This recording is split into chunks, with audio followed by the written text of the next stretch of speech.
to switch to vapor e-cigs, this is the place to go. They actually take the time to show you what vaping is all about, from how the kit works to getting the right e-juice. Vapor Locker USA was the first brick-and-mortar vapor shop in St. Louis and has been open for over 2 years. No one has more experience in e-cigarettes than Vapor Locker USA. No one. Period. End. Kits come complete with a bottle of e-juice. With over 120 flavors to choose from, you can't go wrong, and they start at just $39.98. Now with 5 locations: 13 East Pierce Boulevard in Wentzville and 1032 Country Club Road in St. Charles, as well as Troy, Missouri, Mexico, Missouri, and now Bowling Green, Missouri. And online at VaporLockerUSA.com. Vapor Locker USA, your hometown e-cig supply store. Make sure you get the right e-cig the first time at Vapor Locker USA. I did.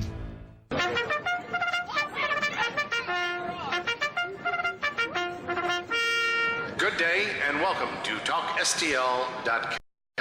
While you enjoy your listening experience to our original programming, we would like to announce that Shamrocks is TalkSTL.com's official watering hole, eatery, and establishment to have happy fun times in. Whether it's enjoying their lunch buffet or trying to fill the void after partaking in too many libations, Shamrocks will not disappoint. May we suggest the Pub House Club or the Dublin O'Fatty. Dublin O'Fatty. Fun to say, even better to eat. Shamrocks. Be sure to say TalkSTL.com at the bar and receive $1 Fatrol Naturals. Again, fun to say, better to drink. $1 Fatrol Naturals. Shamrocks, Veterans Memorial Parkway at 70 in Cave Springs. Party starts when you arrive. Hi, it's Joe, and I'm awake today. You want to know why? Organo Gold Coffee. I discovered this about a year ago, and I can't stop drinking because there's no caffeine crash. It doesn't raise my stress level like life does. It doesn't dehydrate me. It balances my pH level. I get a lot of energy out of it. It's easy to make, and it's darn tasty. If you have not tried Organo Gold Coffee, you need to. You can go to ourcoffeeguy.com. It's easy. It's simple. It's coffee. It's Organo Gold.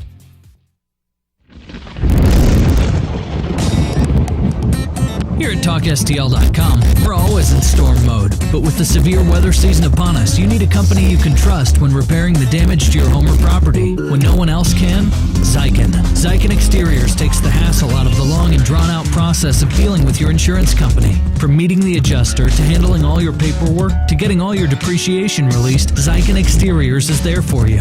With an A+ rating with the Better Business Bureau and an Owens Corning preferred contractor, Zykan Exteriors has been taking care of all of your construction needs since 1949. In St. Louis, the Metro East, and all surrounding areas, Zykan for you. Call now to schedule your free repair inspection and get your home repaired today.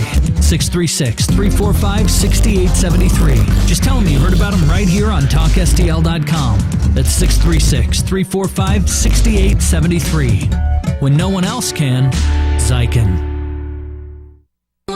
Hey, it's Boom Boom.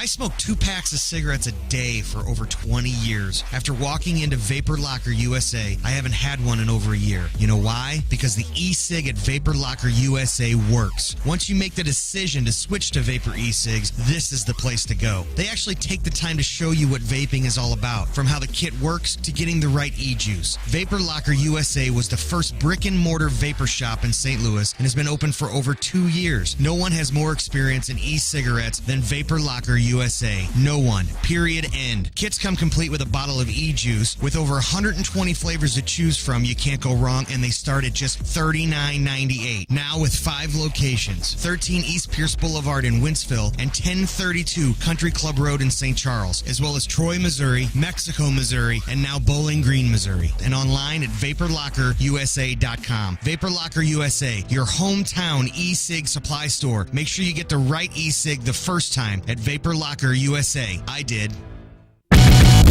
TalkSTL.com is the home of the Attack.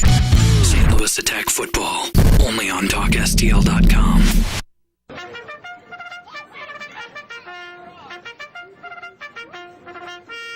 Good day and welcome to TalkSTL.com. While you enjoy your listening experience to our original programming, we would like to announce that Shamrocks is TalkSTL.com's official watering hole, eatery, and establishment to have happy fun times in. Whether it's enjoying their lunch buffet or trying to fill the void after partaking in too many libations, Shamrocks will not disappoint. May we suggest the Pub House Club or the Dublin O'Fatty? Dublin O'Fatty. Fun to say, even better to eat. Shamrocks. Be sure to say TalkSTL.com at the bar and receive $1 Fetrol Naturals. Again, fun to say, better to drink. $1 Fetrol Naturals. Shamrocks Veterans Memorial Parkway at 70 in Cave Springs. Party starts when you arrive.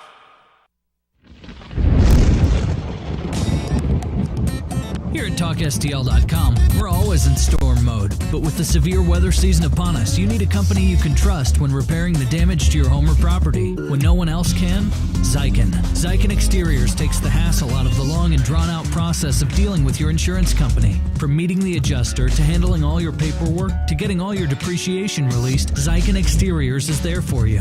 With an A+ rating with the Better Business Bureau and an Owens Corning preferred contractor, Zyken Exteriors has been taking care of all of your construction needs since 1949. In St. Louis, the Metro East, and all surrounding areas, Zyken Exteriors is there for you. Call now to schedule your free repair inspection and get your home repaired today. 636-345-6873. Just tell them you heard about them right here on TalkSTL.com. Yeah. This is the St. Louis Attack. St. Louis Attack football On TalkSTL.com.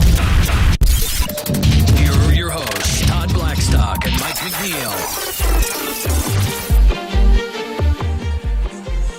Hello, everyone, and welcome to the St. Charles Family Arena on the banks of the legendary Missouri River. Along with Carolina Panther Mike McNeil, I'm Todd Blackstock with TalkSTL.com broadcast of the St. Louis Attack versus the Georgia Rampage.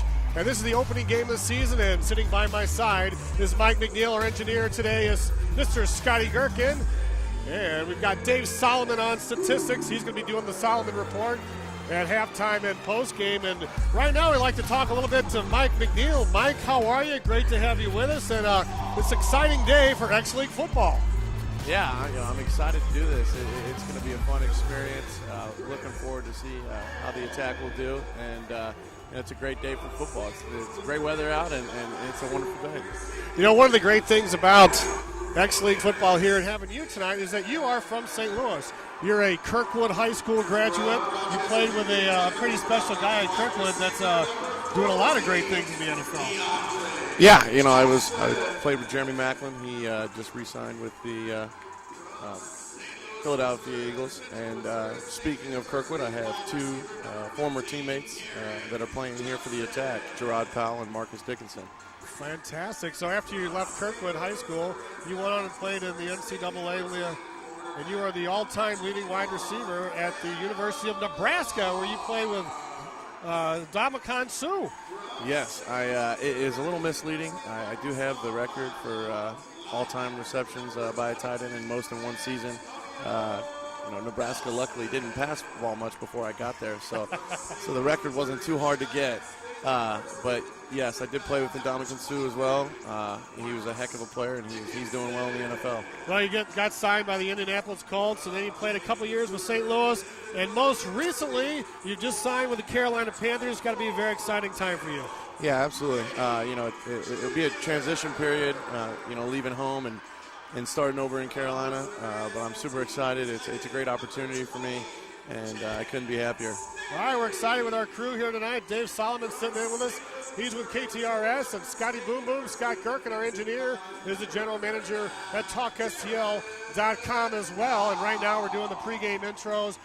Mike and I had a chance to go out to the St. Louis Attack practice Tuesday night and get to meet the team a little bit, Coach McKinney. And Coach McKinney's got quite a track record, doesn't he, Mike? Yeah, I was doing a little research on him, and he's 7th all-time in the AFL in touchdowns. He has 171, so a little fun fact for the head coach. Yeah, I was talking to him before the game, and he said he loves scoring touchdowns. Now Coach Chris McKinney, in his first year with the Attack, is very excited Did you see anything in practice, Mike, that'll give you a little idea of what to expect? Anything pregame here, what should we expect from this year's St. Louis Attack? Just from what I saw at practice, it really looks like it's going to be an offense-oriented, for the whole season. It just looks like the offense has an advantage. The league looks like it's offense-oriented, and it's going to be tough to stop guys that get a 10-yard head start. It seems a little unfair, in my opinion, even being an offensive player. But, it definitely looks like it's going to be offensive explosion, and I know that a lot of points will be scored. It's a lot of neat rules here. We'll be talking about this in a moment, but when they start the game, the two players lay on their backs on the 20-yard line. Then they pick up the ball at midfield. They race to the end zone, and whoever gets there first gets 2 points, and it's their choice to either keep the ball or defer. Yeah, the X dash. I'm pretty excited to see that. Kind of reminds me of the XFL back when they used to do that. I don't remember exactly. I think they got to run at each other, or something like that. So it would be something like that. It would be an interesting way to start the game instead of a coin toss. DJ Prew's in the house as well, one of the TalkSTL.com friends. And right now we're going to pause for our national anthem.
Exciting night, Sunday night, March 30th, 2014, the first game ever of the St. Louis Attack right here at the Family Arena. Last year they were the Missouri Monsters. They had a little bit of success, but talking to Andrew Haynes, the owner of the team, he said they kind of wanted to create their marketing campaign kind of with a dual respect with the ambush and the attack. They've got similar colors, Mike, and hopefully that the attack and the ambush will be here for a long time. Yeah, absolutely. I remember going to the ambush games when I was young, and they were great to watch. It was a lot of fun. Indoor soccer is a blast to play and watch, and it looks like arena football is going to be the same. And right now we can take a look at the starting lineups for the St. Louis Attack. At quarterback from Presbyterian College, number 7, Brandon Walsh. At fullback, number 24, Daryl Graney's from Lindenwood University. At wide receiver, you got number 8, Chris Head. He's from St. Louis, Missouri. Number 14, DeAndre Jackson from Rochester Community College. He's a wide receiver. And rounding out the wide receiver core is Daryl Dunstan from Avila University, and he's number 85. As far as the offensive line goes, we've got Pete Hiltner from North Dakota, Casey Geiger from Lindenwood, and Stephen Davis from Lindenwood. So that's a lot of local flair, Mike, and a lot of kids from Lindenwood University playing on the St. Louis Attack team. Yeah, absolutely. It's great to have local guys. People can come out and watch people that they probably saw play in high school and now moving on to the Arena League. So it's great to have local guys out there. On the defensive side, we've got the defensive tackle, number 5, Jason Null. Jason's from St. Charles and Blinn Junior College. We've got Bernard Quinn. Now, this guy's a beast, Mike. He's number 90. He played at Southeast Missouri State University, and he was probably one of the big offseason signees for the Attack. Yeah, I was watching him pregame warm-ups. He looks like he's going to be a game wrecker. He looks like a good player. And also, I think Blinn College, I believe, is where Cam Newton went for a year. No kidding. Probably went there to get his grades up. Pretty sure. Well, you may be catching touchdown passes from him very shortly. Number 39, Gerard Powell from Missouri Western, St. Louis. He's going to be a linebacker and a defensive lineman, and you're aware of him. Yeah, absolutely. Gerard and I, same graduating class at Kirkwood, and we're good buddies. It's nice to see him out there and get to catch up with him. And right now we're set for the open. Both players in the X League, they lay in their back. Right now they're on their back. Now they sprint for the ball. They pick it up, and they're running towards the end zone. And looks like with the reach out. Looks like the attack player looking for the number here. DeAndre Jackson. So DeAndre Jackson, how about that? Reached out at the very last second. It looked like he was actually going to get beat, and he reached the ball out. I think that's a great point, Mike, because it looked like he was a half step back, but he put the ball over the line first, and, that could be coaching right there. Yeah, you never know. I mean, I've never seen it. So I don't know if they coached that up or not, but it's definitely an exciting way to start the game. Well, I tell you what, it's very exciting. DeAndre Jackson from Rochester Community College shows his great speed and some great heads up right there. A couple of the other guys on the defensive side, you've got Chris Cooper from St. Louis and Lincoln University. Antonio Nelson from St. Louis and Arkansas Pine Bluff. He's number 22. And you've got Rod Whittier from Vashon. He's on the defensive side. From Southeast Missouri State University, Mariano Large. And from Cheyenne State University, Marcus Dickinson. That rounds out. Another Kirkwood alum right there. No kidding. Yes. Yep, it was 2 years older than I was. But we played together for a year. So it looks like the attack have deferred. And they're going to put the Georgia Rampage on the 5-yard line where they're going to start out first down, 10 yards to go. And we're just underway. Georgia's coached by Mark Bramblett. Owner general manager is Kaylee Smith. Offensive coordinator Brian Astison. And the line coach is Tim Woodard. And we're set for action. Quarterback back to pass, and the intended receiver, number 3, is incomplete. It's going to be second down. Some good push Georgia there by the D-line right there. I'm looking for a number 3 on my roster. That would be C.J. Dial. And referees for tonight's game, Steve Barth, umpire John Henrique, Pete Schiavone, Arthur Lucky is the line judge, and Tom Healy is the back judge. 2-0 lead by the attack right now after taking the opening ball in for the score. Wide receiver in motion. Quarterback scrambling in the end zone. He throws it, and it could be interception. It is picked off at the 23-yard line by the attack. And that will also equal a point for the attack there. So that was number 22, Antonio Nelson. So a great pressure there by the attack defensive line, Mike. And Noel was the one who got the pressure on the quarterback there, made him roll out and throw it away, caused the interception. So that makes it 3-0 at 13:52 of the first quarter. And now it's time for the attack to go on the attack and try to put some points up. There's going to be a lot of points scored in this game in the X League in general. Yeah, I mean, like I said earlier, it's definitely offense-oriented, with the forward motion and just a short field. It's going to definitely be an offensive explosion. And a unique thing here is the wide receivers get to go in motion, and they are in motion right now with about a 10-yard sprint. Quarterback back to pass. He gets his helmet torn off. Brandon Walsh gets his hat torn off. Looks like they're about to run a little receiver screen there and blown up by the defensive lineman. Walsh had nowhere to go with it. Heavy hitting out there as you see the Georgia player coming off the field. That's number 57. He got his head torn off. Wow. I'd say it's some hard hitting out here in the early going here. Quite the start to this game. As the referees, it's going to be second down right now for the attack. 13:06 to go here in the ballgame. In the first quarter. The Attack break the huddle. Walsh, the quarterback. 3 defensive linemen. You got a linebacker, 3 D-backs. Walsh back to pass, goes over the middle. It's caught inside the 15 to the 9-yard line. Chris Head on a crossing pattern there. So that's going to be a first down for the Attack. And they are now just about in the X zone. We're kind of going to give you some of the rules as we go. There's some very unique rules, and one of them is when you get inside the 10-yard line, it's called the X zone. And when you're in the X zone, you can bring in an extra tight end. You can have 4 guys on the line of scrimmage, and the defense also gets to bring another player in if you choose. I highly recommend bringing a tight end in the game. It's a game changer. Tight ends always make the offense much better. And they're coming from what no position bias. are you? No. So now they're going to mark it all the way down to the 5-yard line. And receiver in motion. This time it's a handoff around the left side and getting smashed into the boards at about the 2-yard line head first. Is number 24, Daryl Grady. Daryl out of Lindenwood University. He just got smoked into the boards. What a fine play by the defense. That can't feel good. My buddy told me that that padding is very little, and then when you get hit in the boards, it just rocks you. And that looked like it hurt a little bit. The boards are 3.5 feet tall, and they're packed with rubber, and they don't feel very good. Here we have it. A little movement, push up the middle. There's a flag down, wow. And a whistle on the play. Walsh body slam there by number 57, Lamont Williams. Offsides, number 55 on the defense. Half the distance to the goal line. Second down. That's a good call by the referee. It clearly, before that play, Mike, here on the near side, we saw him. It was almost like the Attack had their receiver in motion going forward, and they wanted to get a guy with momentum as well. Yeah, it looked like he was just trying to jump the snap count and maybe make a play, but he got called for that one. So we're going to redo this. It's going to be second down and 1.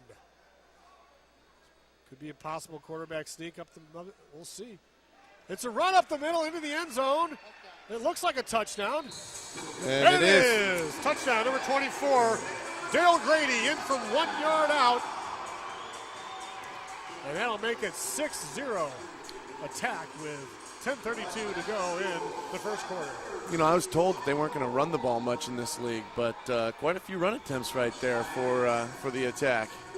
Well, Mike, it seems like when you're down near the goal line, the runs can be very effective. You can spread out your offense a little bit, find a little bit of a niche, and that's exactly what Coach McKinney was thinking as he sent the big fullback from Lindenwood University, Daryl Grady, through the hole, and it looks like they're going for a straight PAT. The kicker is number 4, Corey Adamson, and he was also with the St. Louis Ambush. The left footer, that's a bad snap, and recovered by Georgia, and they're going to take over. First down and 10. There's a stoppage in play. There's not a lot of stoppages in play in X-League Illegal action. defense. Number 55 was lined up wide. Replay, the PAT. Well, how about that? He seems to be bailing the Attack out right now. So there was a penalty on the play right there, and you know the penalty had nothing to do with the snap, so the Attack get a little bit of a break right there, and they're going to get a redo. Mike, they're going to move it up probably to the 5-yard line. Do you think maybe they think about running a play? You know, this early in the stage, you might as well just go ahead and kick. But yeah, you know, I don't know. If it were me, I wouldn't. Not right now. Not this early in the game. But well, the kicker's I guess out there all by himself. Maybe he's going to do a drop kick. Yeah, that's talk about the drop kicks. Yeah, you can drop kick an extra point and get 2 points for it, or you can drop kick a field goal and get 4 points for it. And there's a timeout on the field. So there's a timeout on the field, and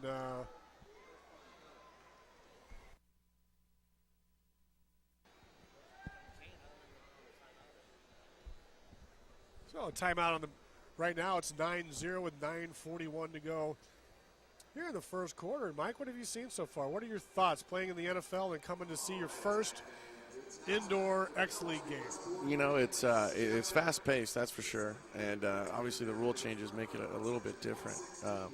Like I said earlier, I wasn't expecting so many run attempts by the Attack, but I guess just given their situation, it worked out well. And, 24, Grady looks like a bulldozer. He might be tough to bring down, so they may be running the ball a little more.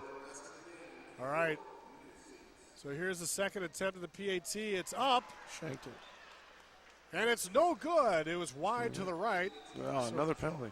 Corey Adamson misses wide right, and there's Laundry on the field. field. Getting bailed out again.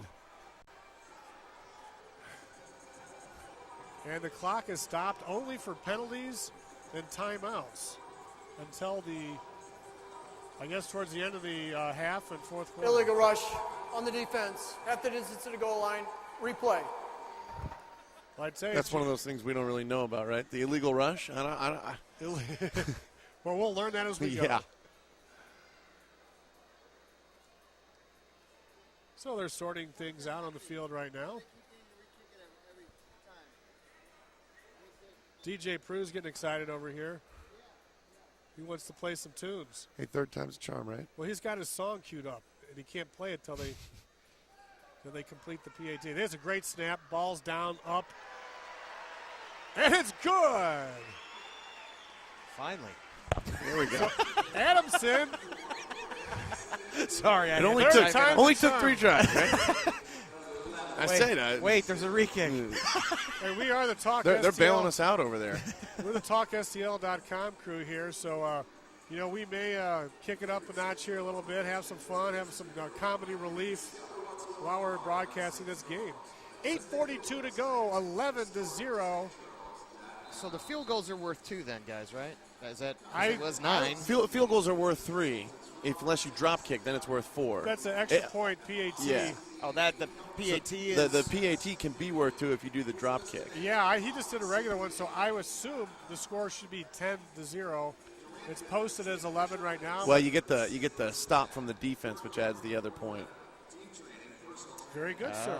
When they got the interception. Yeah, it's definitely here, confusing. Hey, trust me, I'm trying to learn too. It's a whole new ball game. We're going to have a lot of fun out here tonight. This is cool. So the Attack, they're kicking off from their own end zone. Adamson. We got 0 and 5 back there.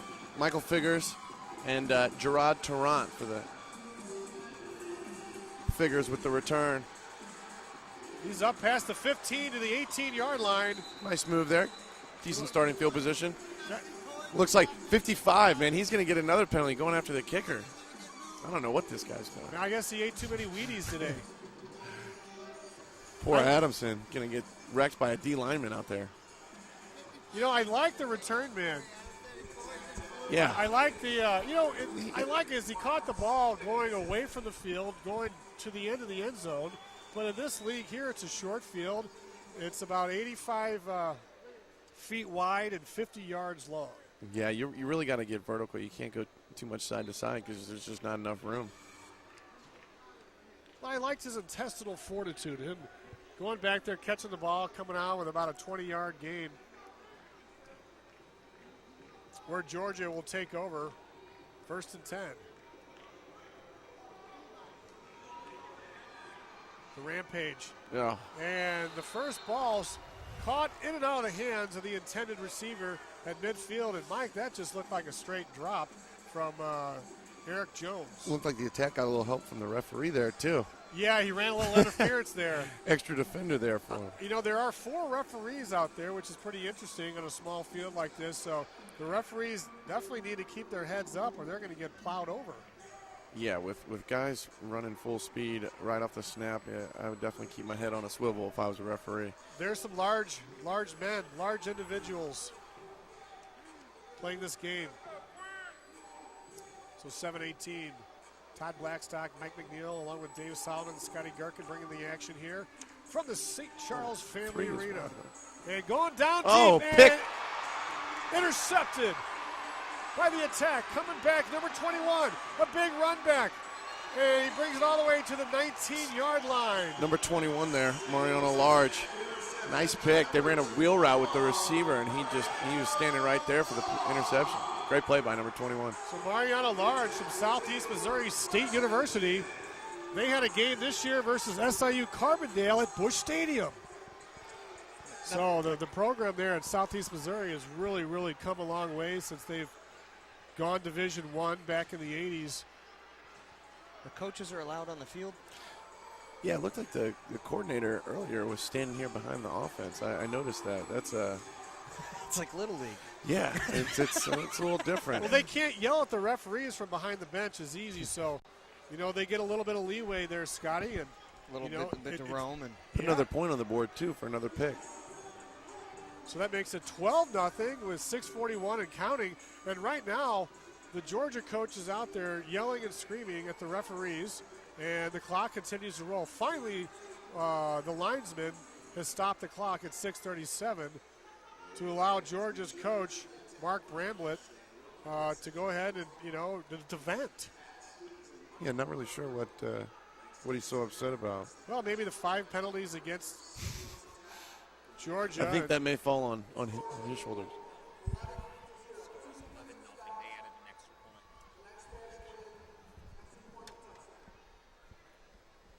So they're just sorting some things out right now.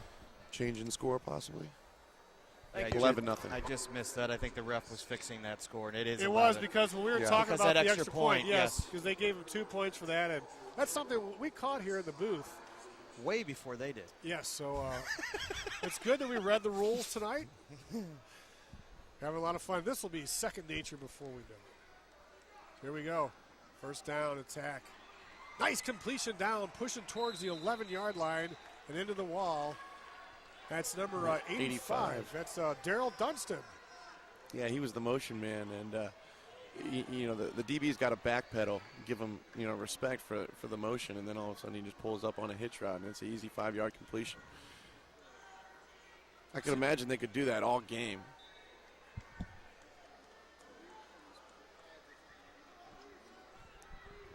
And folks, don't forget to tune in to TalkSTL.com.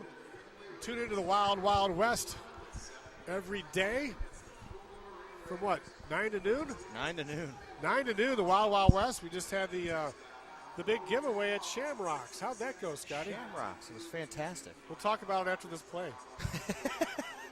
Wide receiver in forward motion. Handoff once again to the running back.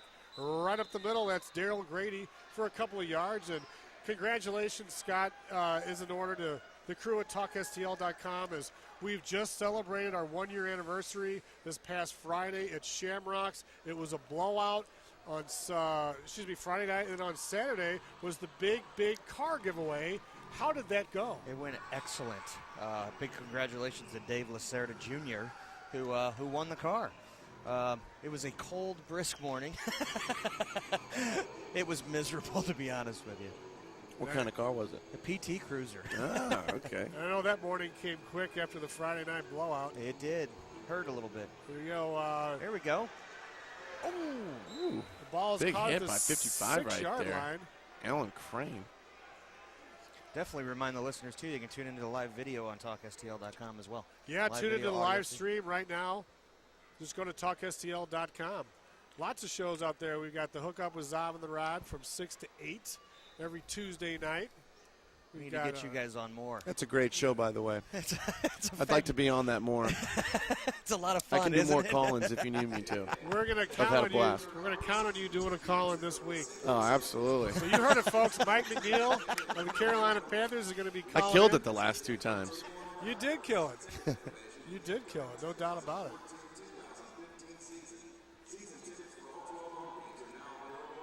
So first down, first and goal for the attack. And this time it's a pitch to the right side. Oh, and the defensive unit is very strong right there as Grady has nowhere to go, and I really credit the defensive left side of the Rampage. Yeah, they did a great job there. It's interesting to see how much the attack really are sticking to the run here. quick pitches and quick dives right here in the X zone, as they call it. They're pitching a shutout right now, 11-0 with 3:18 and counting.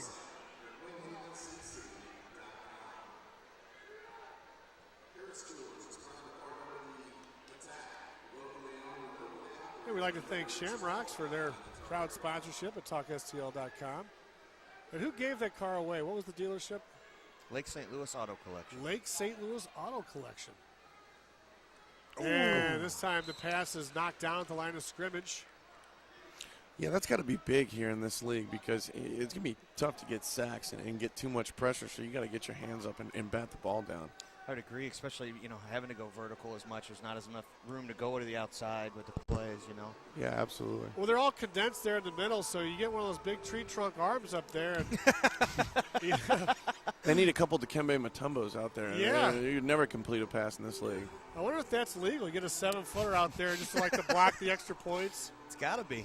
They're all playing in the NBA. If you're a 7-footer, you're in the NBA or you're on Kentucky. If you're 7 foot and you're not in the NBA, there's a problem. And the quarterback back to pass. He throws it in the end zone. Touchdown. Touchdown. And that touchdown goes to number 5. No, 15, Gary Johnson. Number 15, Gary Johnson.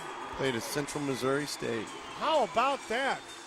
So the attack go up 17-0 with about 1:50 to go. Flag on the play. Conduct after the score. The score is good.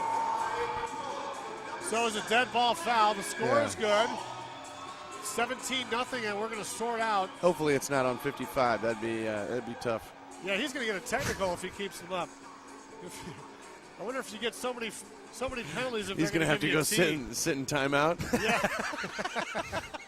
They don't have a penalty box here, but Go stand by the coach. He might be there soon. You have to cool him down. It's hilarious. So Corey Adamson back in for the attack for the PAT. The first round was pretty interesting. Let's see if it's a little bit cleaner this time. Snap back, ball down, the left foot kick is up. And it's good. And it's good.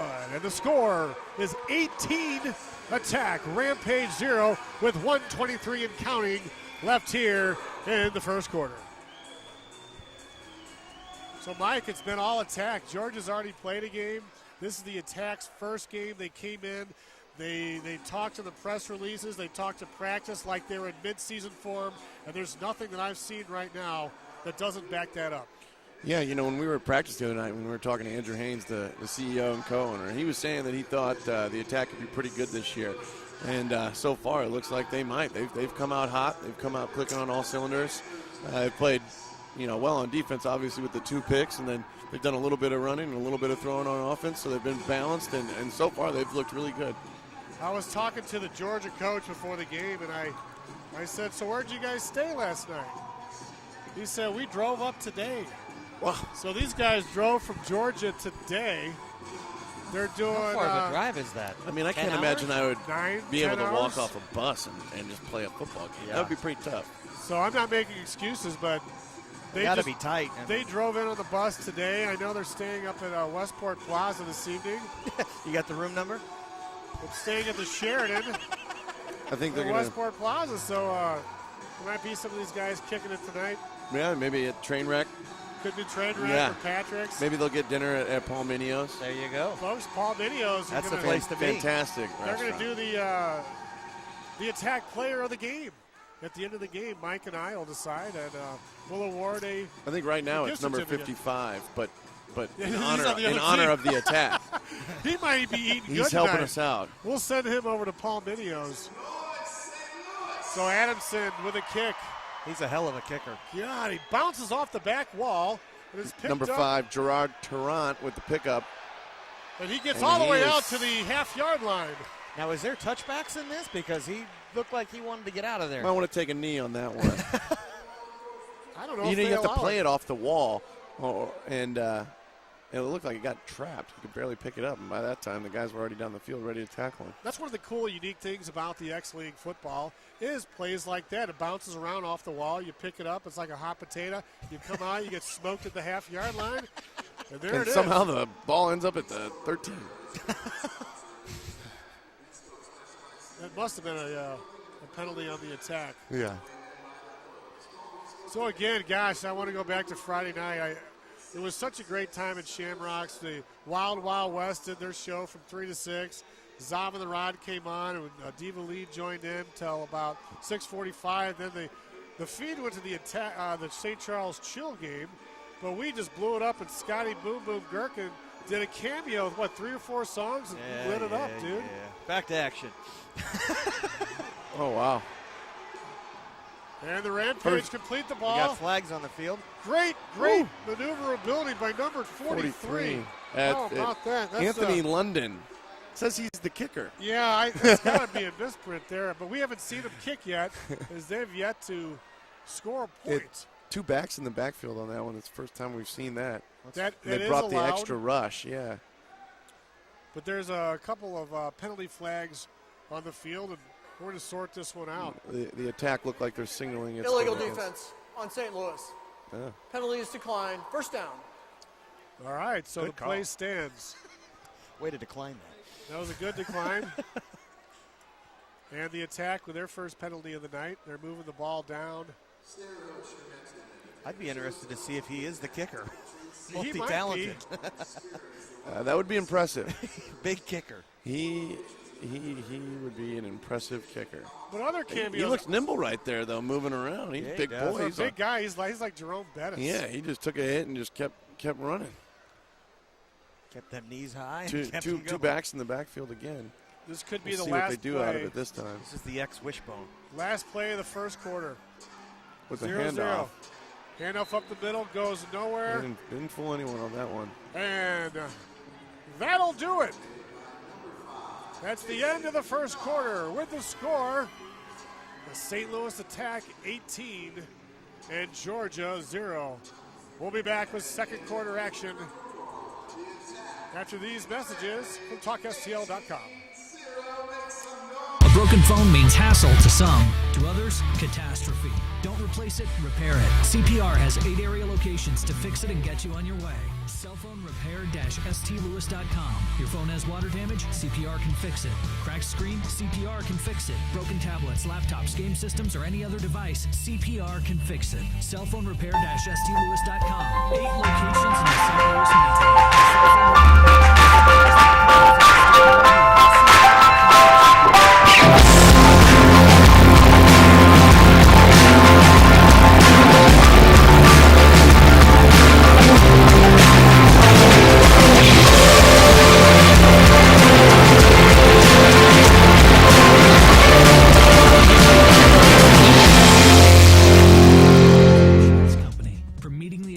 to handling all your paperwork, to getting all your depreciation released, Zyken Exteriors is there for you. With an A+ rating with the Better Business Bureau and an Owens Corning preferred contractor, Zyken Exteriors has been taking care of all of your construction needs since 1949. In St. Louis, the Metro East, and all surrounding areas, Zyken Exteriors is there for you. Call now to schedule your free repair inspection and get your home repaired today. 636-345-6873. Just tell them you heard about them right here on TalkSTL.com. That's 636-345-6873. When no one else can, Zyken.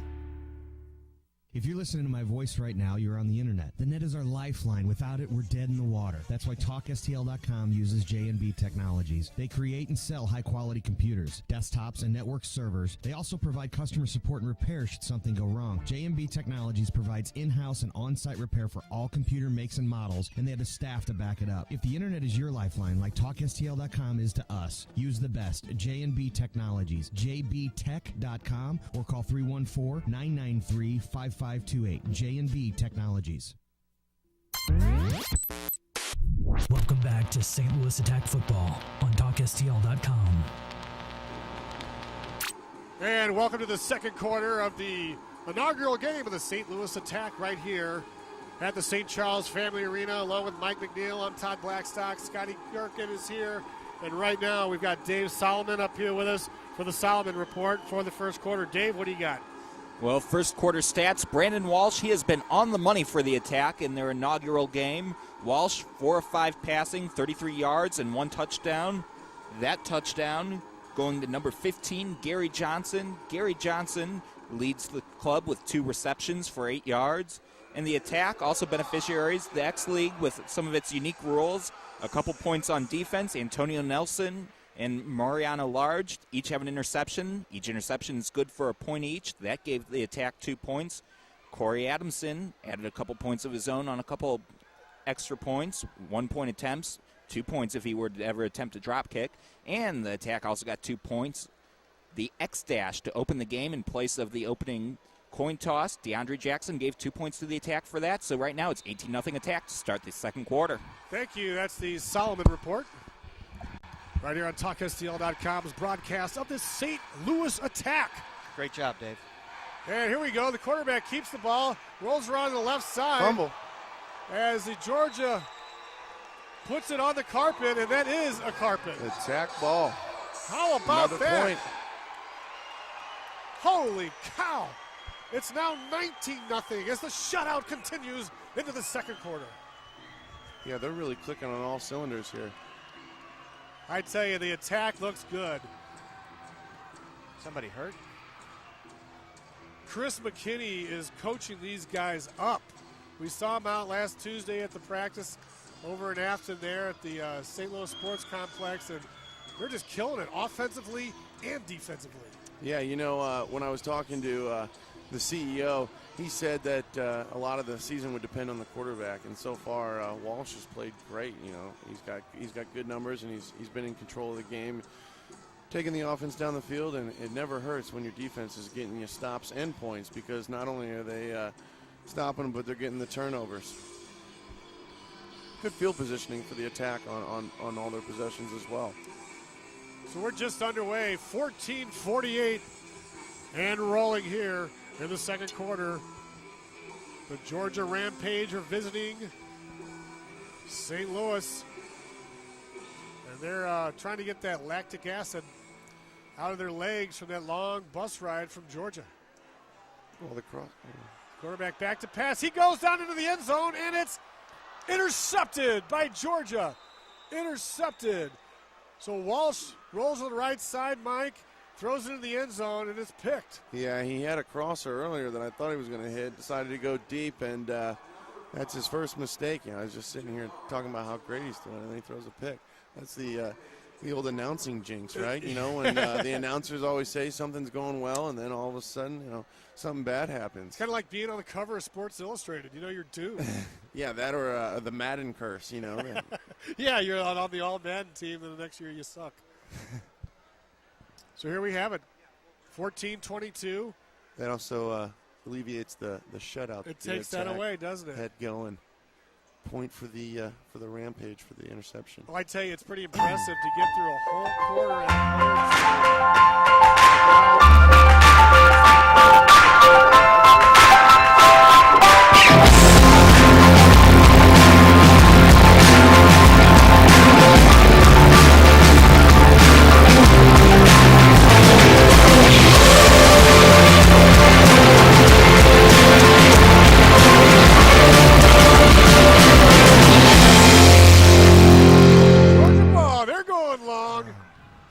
good arm there. They overthrow the intended receiver, number 11, Eric Jones. And looks like DeMarcus Simon's just a little bit too strong on that throw. Yeah, I did the fake pitch and went deep. Just a little too much arm on that one. They overthrew the receiver by just a little bit. To bring up second down and 10. The ball is deep in Georgia territory. I guess they got it lined up. I guess at deep about in Georgia territory. Georgia territory is relative to the field, considering it's only 15 yards from from half. From midfield, 20 yards from midfield. Yeah. It's all subjective. So here we go, second down and 10. DeMarcus Simons looks over the attack defense. He's in a shotgun formation. He's got a fullback back there to protect him. Man in motion to the far side. He escapes the tackle, and he throws it over the middle and towards the end zone. In and out of the hands. That was a drop, a big drop. The wide receiver beat both attack defenders, 21 and 23, and he dropped it. Hit him right in the money. Yeah, Michael Figures, number 0. He's got to have that one. He's figure that one He's out. hitting himself on the head for that one. It was a good throw and a great job by Simmons avoiding the rush of Knoll there. Knoll's been getting some steady pressure. Yeah, so he blew right by Large and I guess Nelson. No, it was 23. It was Marcus Dickinson and Yeah, we can't say anything bad about him. Oh, he must be a Kirkwood guy. Kirkwood guy. He wasn't beat. Pioneers, Kirkwood, one of the most established high schools west of the Missouri River, or the Mississippi River. Kirkwood Webster has the Turkey Day game every year, and I know Mike's been a part of that throughout the years. Got to play in 4 Turkey Day games. 3rd and 10. Ball is rifled over the middle for a first down. Oh, I tell you, the quarterback Simons, he threaded the needle on that one. Yeah, that was a nice ball right over the middle. Good route by number 2, Jared Harris. Good catch. Moving the chains for a first down. You know, number 1's thrown the ball well. He's just been a little inaccurate, but that was on the money. You know, it seems like a couple times he's been on the roll, rolling out and throwing it. I like when he sets up in the pocket and throws it. I think when he gets his feet under him, he's got a little bit more velocity, and he's putting quite a spin on that ball. Yeah, when the attack haven't gotten pressure, he's been able to deliver and make a couple nice throws. That one especially. All right, Simons once again is in the shotgun formation. Motion forward on the receiver. This time it's a little swing pass out to the right, and into the boards, number 0 Figures. Yeah, basically like a run there. You know, the wide receiver screen is just a version of the run.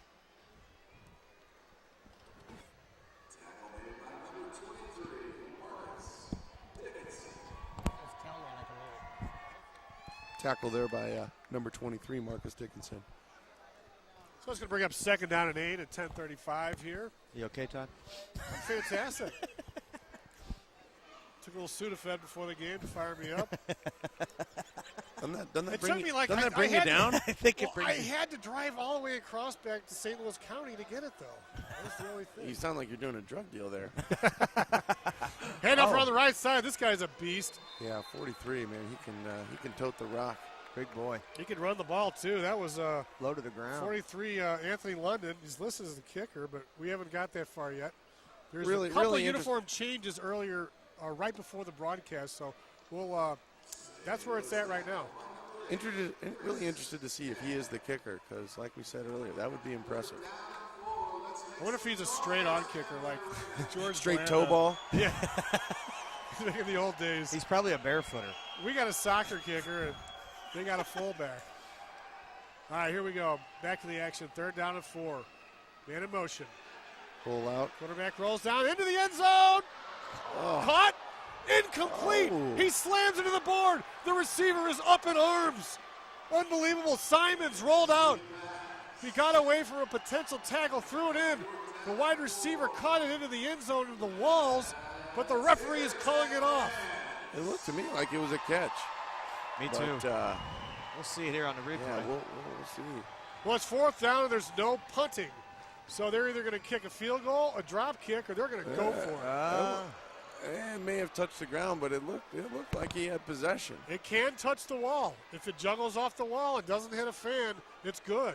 Yeah, it looked like his neck really went into the wall too. That's gotta hurt. Well, the coach I can't is out imagine there. that feeling good. Well, you got the coach over there, Mark Bramblett, in the ear of the official. 4th down. And this time it's caught at the 5-yard line for a first down. Threading the needle once again to Marcus Simons. Yeah, that was a nice pass. You know, when he does get his feet set, he can really rifle it out there. So, clock's down to 8:20 and rolling. St. Louis Attack leading this ball game 19-1. Big conversion there. And tune in to TalkSTL.com for all these St. Louis Attack games. We got another one coming up in just a few weeks. April 11th. April 11th against Florida. The Florida Marine Raiders. The Raiders. We're under the 8-minute mark. First down and goal. I wonder who gets to pick the names for these teams. Probably the owner. Simons rolls to the right. He gets down about the 3-yard line where he's gathered in by the defensive line. Is that Cooper? Yeah, running the option to the right there. Or Probably Head. Probably could have gotten a pitch off there, but Simons decided to keep it. So Head with a nice tackle right there. Looking at the defensive side over there. They got some beef going over there. Jason Dahl, Bernard Quinn, Gerard Powell, Chris Cooper, Antonio Nelson, Ron Whittier from Vashon. Yeah, the defensive line for the Attacks played well so far. They've made some big stops, gotten a lot of pressure. They're doing a good job right now. So second down and goal. 7:15 to go in the first half. The Attack leading 19-1. They're ready to tack on some more points right here. Excuse me. Georgia rolls to the right side, and it's intercepted by the Attack. Oh. The Attack get it. Georgia throws the interception, and the Attack bring it out. Georgia coming in ready to try to close the gap and get on the board a little bit more. Yeah, that's brutal for the Rampage because not only do they not get points, but that's another point for the Attack with the pick. Looked like the intended receiver tripped up in the back, too. I might have who it was going to. Yeah, that's probably what happened. Didn't quite make it over there. Still wasn't very accurate throw. I'm going to have to switch sides now since the teams have switched to the right and left. Get my notes straight. Pretty impressive to see Simmons, the quarterback, really attack and Nelson right there. You don't normally see quarterbacks go after the guy when they throw a pick. He didn't shy away right there. You know, it kind of reminds me of Joe Namath. Joe Namath threw a pick, tackled the guy, and blew out his ACL for the third, fourth time. So right now there's a timeout on the field. Yeah, I wonder if the Rampage coach will be talking to the quarterback on that one, telling him to maybe protect himself a little more. Yeah, at least if you go in for the tackle, maybe go in with your non-throwing shoulder. Yeah, head first. You know, he speared the guy. I don't know if they teach that after an interception or not. We're having a great time out here at the St. Charles Family Arena. It's a great atmosphere out here. A nice crowd. It's 70 degrees out here. We still got a big crowd going here. We're inside. I think we're competing against the outside weather for fans. There's a big tailgate crowd out there today, queuing up hot dogs and burgers and ice cold beverages. Here we go. The Attack going for it all. There's a little bit of bumping and grinding back there, but I think that was a pretty good no call right there as Brandon Walsh put one up a little bit too long. Yeah, good coverage by Scruggs right there on Dunstan. He was with him step for step and held him off from getting to the deep ball. So this will be second down and 10 for the Attack. 6:26 to go. You're listening to TalkSTL.com. Mike McNeil, the Carolina Panthers. Scotty Boob Gherkin's in the house. Running the board is our engineer. Dave Solomon from KTRS is sitting in with us, giving us our Solomon report after each and every quarter. We'll have an interesting halftime report. Andrew Haynes is going to join us during halftime. Well, that'll be fun as the owner of the Attack is going to come up and chat with us. And the Attack with a man in motion. Walsh, a quick hit. Oh, God. Jesus. He about got his head taken off. That was number 14, DeAndre Jackson. That was like, don't do him any favors, QB. I mean, the quarterback just kind of lofted it up, and the defensive back just about took his head off. Yeah, quick hot route there, and he paid the price for that one. Folks, come on out to X-League football out here at the St. Charles Family Arena with lots of rock'em sock'em action. These guys are flying into the boards. They're getting their heads taken off. It's great, exciting X-League football action right here on TalkSTL.com. Yeah, if you're into up-tempo sports, you got to enjoy this arena football. This is fun, fast-paced. Third down and 10 for the Attack. Walsh, he looks back, pump fakes it, and it's picked! It's picked into the end zone for the touchdown. And you can't say pick 6 either because it's pick 8 in arena football. The pick 8 by Alan Crane with a little bit of redemption. He was causing some problems on the penalty side of the ball for Georgia, but he comes back big with a big I told pick. you he was getting player of the game. One way or the other, he's responsible for a lot of points here in this game, on both sides of the ball. Yeah, that was a mistake by Walsh. We're going to find out who the kicker really is right now for the Georgia Rampage. After the 12-hour bus ride today, they got up at the crack of dawn, probably 3 a.m. They may be going for it. It doesn't look like a kicker's out there. It looks like Simmons about to get in the huddle and call a play. 43's on the bench. You know, one thing, Mike, that's awesome is that, you know, it may be 20-9 right now, but when you get in 1 minute, inside 1 minute of each half, then the points double.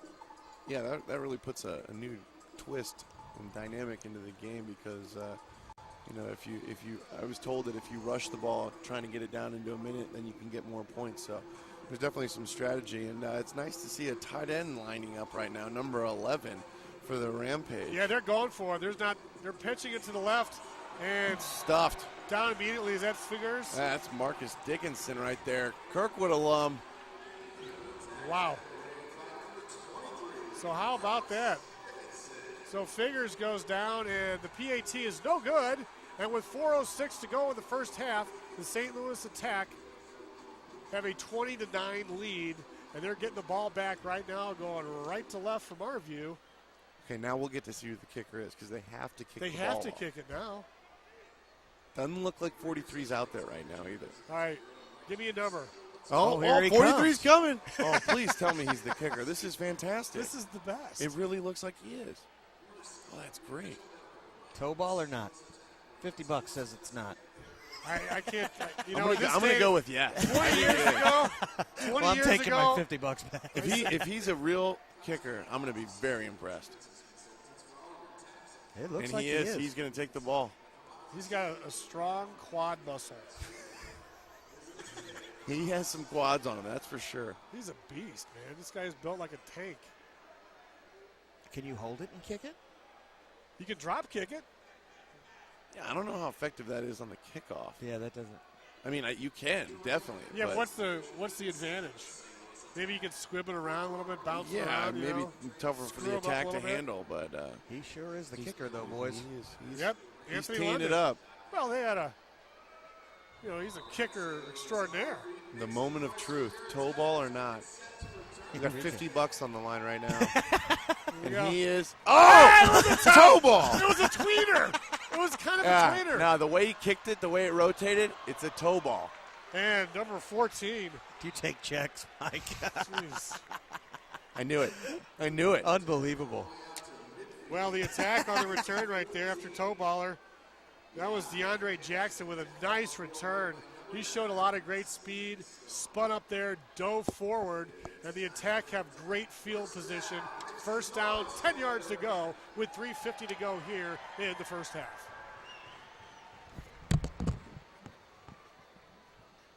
Yeah, they get the ball almost at midfield. They've had great field position the whole time. Hopefully Walsh can bounce back right here and get a good drive going. Anthony London, the kicker. And here we go. First down, 10 yards to go. 3:28 to go here in the first half. Mike McNeil, Todd Blackstock bringing the action. Attack in motion. Walsh to the right side, in and out of the hands of number 15, Gary Johnson. Gary from Central Missouri State University. That one couldn't hold on to it. No, right through his hands. Actually looked like he thought he was about to get hit, which he was. And ball went right through his hands on that one. A lot of great local fans here. Chris Costello, the Flying Elvi, is in the crowd tonight. He's up here in the booth to say hello. Hello, Chris. Man, they just turned up the lights. I can actually see a little bit better now. It's going to change the game, I feel. It's a little brighter in here. It's man, points are about to start flying. Oh, it's going to start flying. Here we go. 2:30 to go here in the first half. Attack ball. Second down and 10. And they hand it off this time. Stanley, the tight end, getting Chad a handoff. Stanley. God, that is awesome. They need to start doing that in the NFL. You know, it sounds like you're wanting to get some more touches, Mike. Maybe with the Panthers, they'll throw you the ball a little bit more than the Rams did. I know you had a few catches last year, but with Cam Newton, he likes to throw to his tight end. I would enjoy some more passes directed my way, that's for sure. I'm a little bit of a ball hog in that sense. You know, at first I thought you were like a blocking tight end, but when I talked to you about blocking Ndamukong Suh in Nebraska in practice, you seem to not be really up to the challenge. No, yeah, I've learned to stay away from the really large men that can hurt you. They can end your career in a hurry, can't they? Yeah, you want to stay away from D tackles as much as possible. Well, our goal is to get you through 3 games this year on the roster. That's our big goal. All right, Walsh back to pass. And and a time, pick. God, Oh, look at that. Man, that. It looked like he caught it. It must have hit the ground. Uh-oh. Great athletic play. Walsh looks shaken up on this one. Well, that's not good. That could be a game changer. Right there, that was number 7 from the Rampage. That's Rotherherd. It's a rather interesting name. Rotherherd. How about that? So here we are approaching the 1-minute mark. Walsh seems to be fine. That's good for the attack because I don't know what they're going to do if they lose him. Well, Walsh is a gamer. I mean, he gets out there and he puts his nose in the action. He's not afraid to put it in there, and he's not afraid to stand in the pocket and take the hit.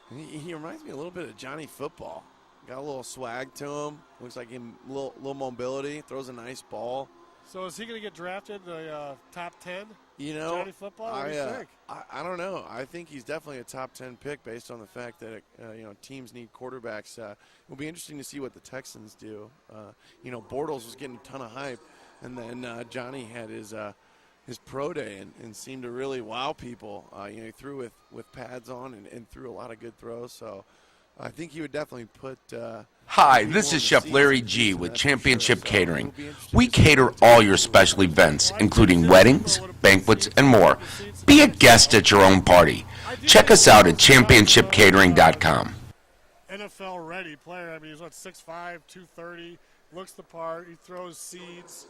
Teddy Bridgewater, I mean, he had an okay pro day, I guess. Yeah, I watched his pro day. It looked like he was,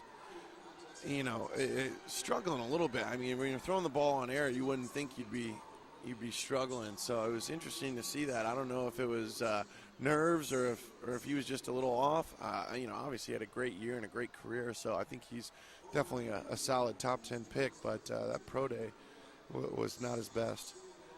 So what do you think about the Rams sitting on that second pick? Have you had any conversations with Les Snead or Jeff Fisher? Do they tell you guys what they're thinking? No, I don't know what they're going to do. And as far as they're concerned, I'm kind of out of the loop with the Rams now.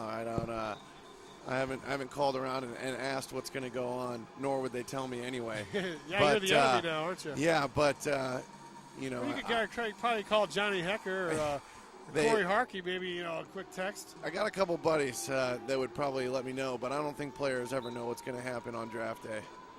All right, we're back to the action. 1 minute left here in the first half. Attack ball. Walsh back to pack. He rolls to the right, pump fakes it, goes, throws it to double coverage, and into the crowd.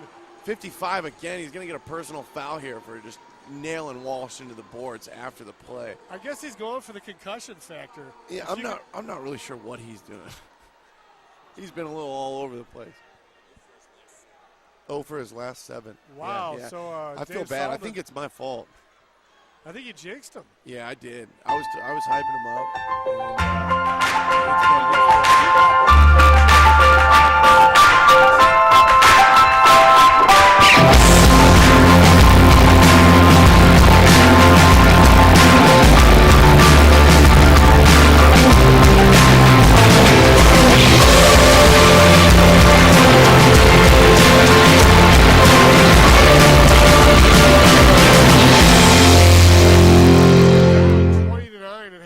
Just about. They're pissed off. They're mad. Yeah, so right now they're taking it out on Brandon Walsh, the quarterback. I think when they stepped off the bus, they were ready to hit someone, no matter if it was before, during, or after the play. And it's cost them a little bit here with some penalties. All right, 52 seconds to go here in the first half. 20-9 attack. Attack on the 15-yard line. Man in motion. Walsh with a pump fake. Goes to his intended receiver, and it's incomplete. Yeah, DeAndre Jackson there. So that ball was like in and out of the hands there. Nice close coverage by the defensive backs by Georgia. They've seemed to kind of tighten things up as this second quarter has been underway, because the first quarter was dominating. And I think here in the second quarter, the attack have only scored 1 point. Yeah, the Rampage have really tightened up on defense. A couple turnovers and the pick 8 that they had. It has really helped them get back. To get used to that. Yeah, it has really helped them get back into the game. So they've done a good job defensively, making a couple adjustments in the second quarter. So 0 for 7. 0 for 8 now. 0 for 8 after starting out on fire. So 46 seconds left here in the first half. The Attack break the huddle. Brandon Walsh, the quarterback. He looks over the Rampage defense. He's got a man in forward motion. He's looking towards the left side, and it's complete to number 15, Gary Johnson. And that's down, about the 10-yard line. I believe short of the first down. Yeah, those hitches are all day. They've just been running those 5 stops and getting the ball out quick and nice completions. That's a good way to get Walsh back into a rhythm. 3rd down and 6, 39 seconds to go. You're listening to TalkSTL.com's broadcast of the St. Louis Attack right here on the banks of the legendary Missouri River. They had to clear a little path outside that parking lot right there, and they can have a hell of a view and a hell of a tailgate party. Yeah, they needed some glass, open this place up a little bit. All right, Walsh looking to the left side. He's rolling, going to the end zone, and he throws it into the stands. I think that when the ball's going to the stands, they get to keep it. They do. They get to keep it. That's a fan's for the rest of his life. It looked like they were trying to get Grady out of the backfield there on a little wheel route, and he was perfectly covered. It was good defense there by the Rampage. So that's going to bring a 4th down and 6 with 32 seconds to go. Punting is illegal in the X League. Now, I feel like they should do the old drop field goal here and try for 4. Yeah, let's have some fun. I'd love to see the drop kick. What better time than to kick off the 2014 St. Louis Attack season right here on a beautiful Sunday evening. Yeah, they're going to go for it. They got about 5 yards to go. Here we go, 4th down and goal. Now 4th down and 6.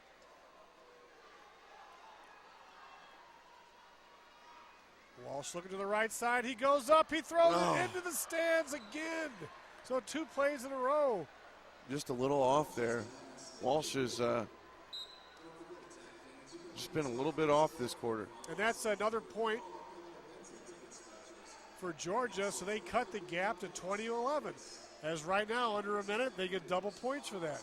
It normally would have been 1 point for the stoppage. Turn it over on downs. Since we're inside a minute, they get 2. So a drop field goal then would have been worth 8. You're Looks right. like, or even a regular field goal for 6. With a kicker from the ambush, a soccer player. I'm almost surprised they didn't go for the field goal attempt there. I'm surprised too because, it could have been probably an easy 6 right there. Especially with Walsh a little dinged up right now or not quite as sharp as he was in the first quarter. Yeah, considering he has had a little bit of a rough second quarter, it looks like going for a field goal there might have been a good idea. So there's 27 seconds left here in the first half. There's a timeout on the field, and we're going to take a look at some of the Attack games coming up down the road. Of course, we've got on April 6th, the Attack will be in Alabama playing the Outlaws in a 7 o'clock game. They'll be right back here at the St. Charles Family Arena on April 11th versus the Florida Marine Raiders. And they're going to go on the road for a couple of weeks in a row against at Georgia, then at Florida. And then there's 4 games here in May we'll talk about later. Rampage ball, completed pass up to midfield. And he's wrestled down into the boards. Yeah, Whittier got him on that one. Oh, and a little smack talk going out there. Yeah, that play looks basically indefensible, if that's a word. When the guy's in motion, the defensive back's got a backpedal. He can pull up and take a quick completion there all day almost.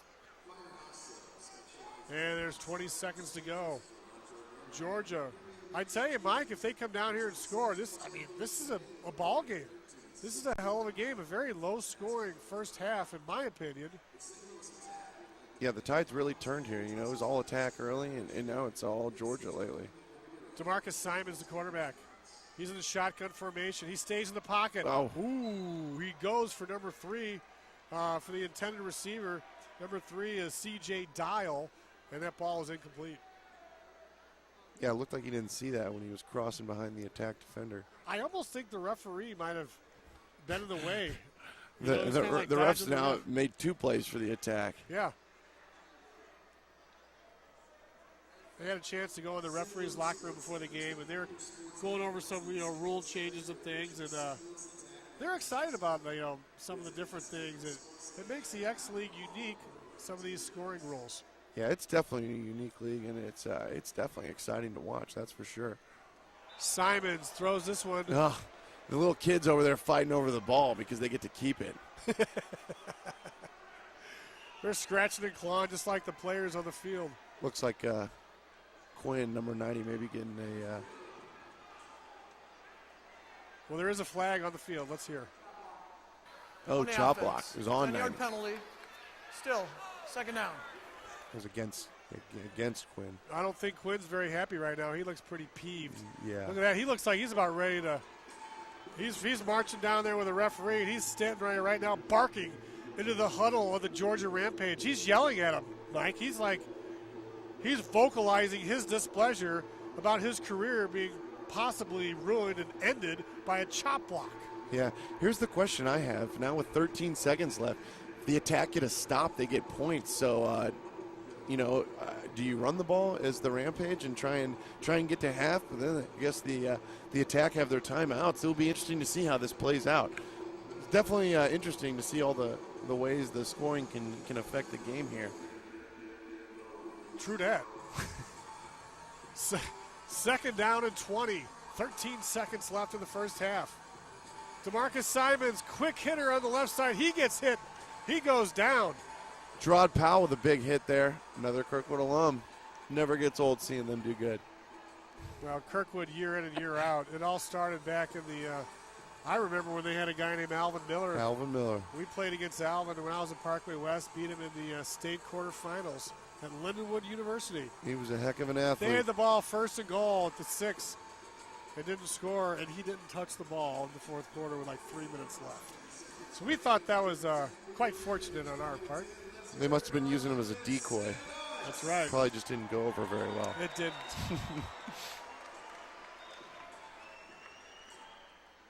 All right, under 10 seconds. Completed at midfield and down towards the 21-yard line, and a quick timeout with 3 seconds to go. Big heads-up play by number 3, C.J. Dial. He had a nice catch right there, and he was heads up and up to pop right up and call a timeout. If it were me, I would go for a field goal here, because if you don't get it and they stop you, you give up the points. So it's third down, so I'm not sure if. Oh, it's only third. Okay.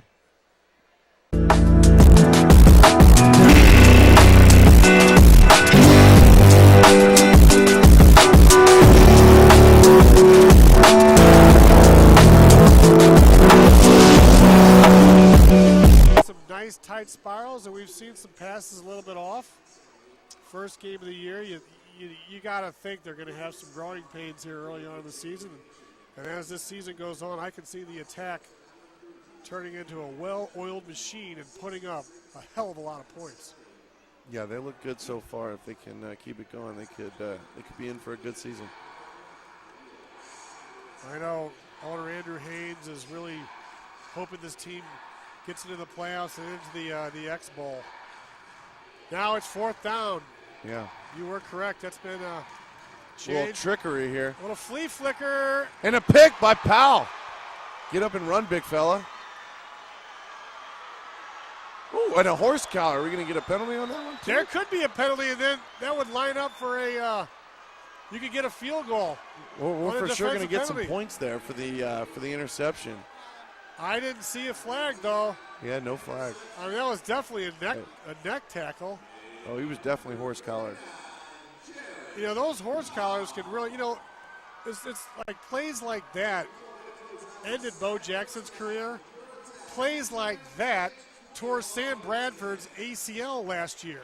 Plays like that are very dangerous. Yeah, I mean that's why the penalty gets enforced, because with all the injuries that have happened, it's got to be enforced and not accepted. All right, well, it looks like there was no foul, and we're at halftime. We're going to take a break. You're listening to St. Louis Attack Football on TalkSTL.com. You're listening to TalkSTL.com, the home of St. Louis Attack Football. Hey, it's Boom Boom. I smoked 2 packs of cigarettes a day for over 20 years. After walking into Vapor Locker USA, I haven't had one in over a year. You know why? Because the e-cig at Vapor Locker USA works. Once you make the decision to switch to Vapor e-cigs, this is the place to go. They actually take the time to show you what vaping is all about, from how the kit works to getting the right e-juice. Vapor Locker USA was the first brick-and-mortar vapor shop in St. Louis and has been open for over 2 years. No one has more experience in e-cigarettes than Vapor Locker USA. No one. Period. End. Kits come complete with a bottle of e-juice with over 120 flavors to choose from. You can't go wrong, and they start at just $39.98. Now with 5 locations: 13 East Pierce Boulevard in Wentzville and 1032 Country Club Road in St. Charles, as well as Troy, Missouri, Mexico, Missouri, and now Bowling Green, Missouri. And online at VaporLockerUSA.com. Vapor Locker USA, your hometown e-cig supply store. Make sure you get the right e-cig the first time at Vapor Locker USA. I did.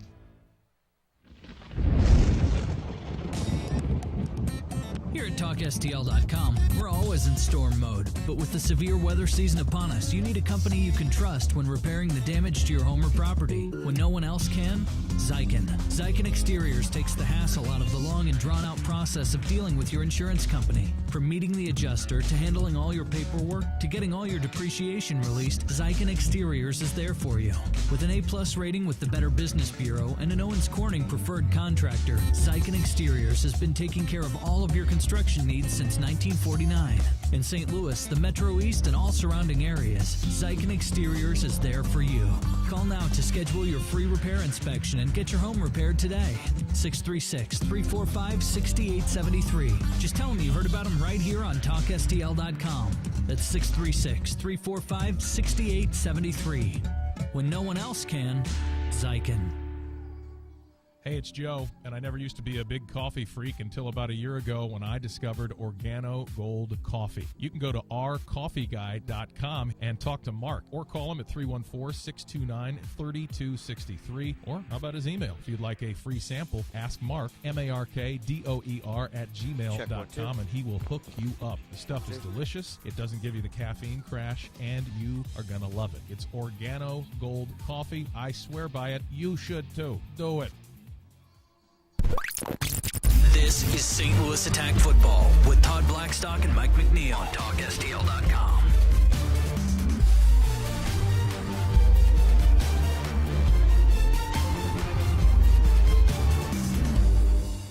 Hey, welcome back to the St. Charles Family Arena, home of the St. Louis Attack.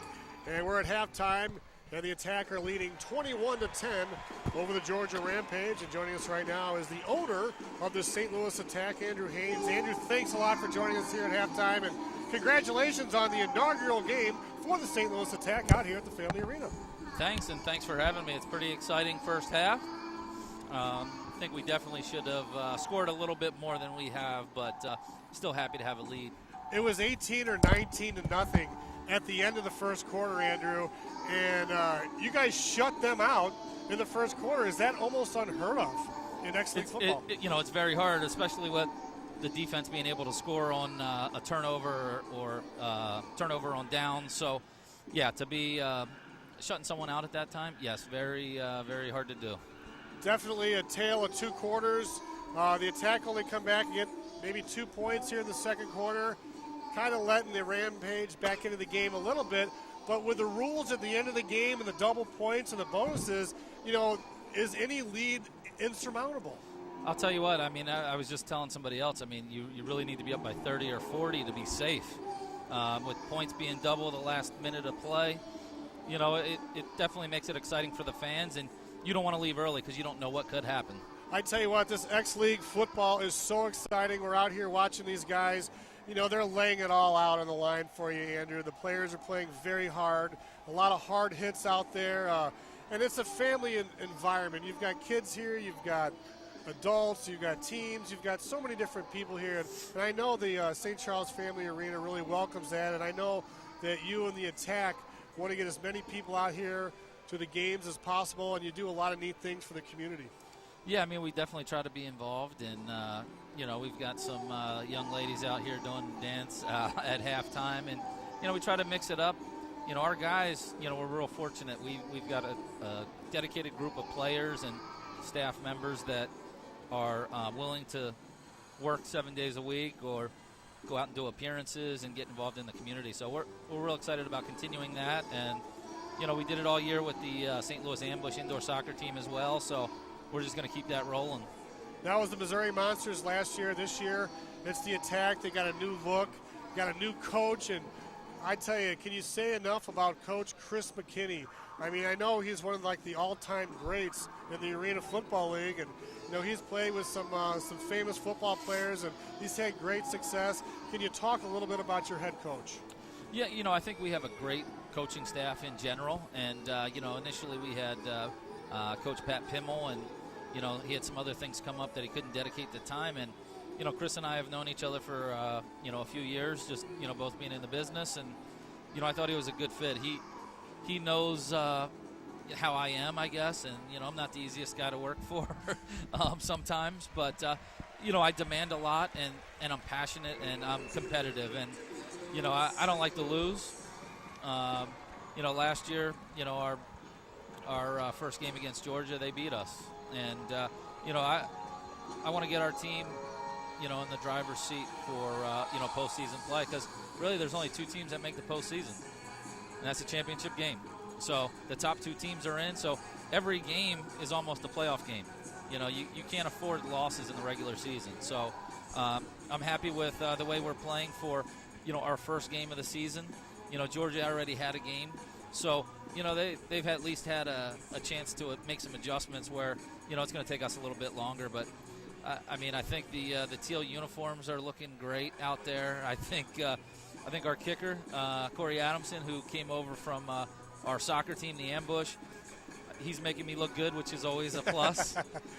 So it's exciting. The fans are having a good time. A lot of cool rules. Any chance of seeing a drop kick this year? I saw Corey practicing that out of practice, so you never know. You never know. And, in the last minute of play, that's 4 points then.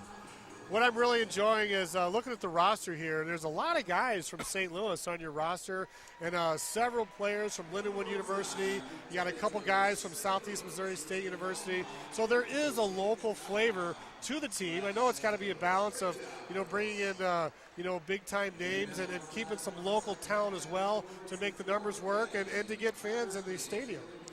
Yeah, it's a constant challenge, and, I think we're fortunate here that we have good quality talent that's local, and they want to stay here. And we're blessed in that aspect, and we're able to bring in some other good quality players.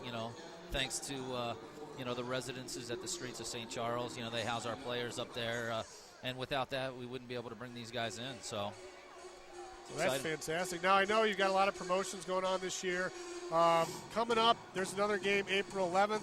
Then May, it's really every weekend in May there's a game. What should we expect? Any promotions or anything? Or tell people what's going on in May and April 11th. Well, we're going to be announcing some fun theme nights and a couple special guests that are going to be coming out here. So we're real excited about that, and that's going to be leading right into that postseason. And hopefully we can pull out a victory here today and get ready for Alabama next week. That's going to be a tough one. Well, congratulations, Andrew, on your first game here. It's halftime. You're up. Anything can happen, but it seems like everything's coming together. The coaching staff and all the perimeter people, the people behind the scenes are working very hard for you, and it seems to be a great team effort. Oh, yeah. From the front office, to the football operations. I mean, it's a great unit, and Coach McKinney's in the office full time, so it really lets us all gel. And just like I said, real excited. But a 11-point lead is not near enough to make me feel comfortable with this game. So we gotta tighten it up. All right, Andrew. Anything else? No, I mean, hey, check us out. I mean, I think we have a good turnout for this first nice day, I think, you got this the first, year. It's like, give me a break. First spring day, 70 degrees outside. No, but, we still have probably 3,000 or 4,000 in here. I don't have the numbers yet, but, we had almost 6,000 tickets sold as of yesterday. So a little frustrating with that weather, but, hey, you know what? Well, there's a lot of people outside tailgating right now. Oh, yeah. They're having a good time.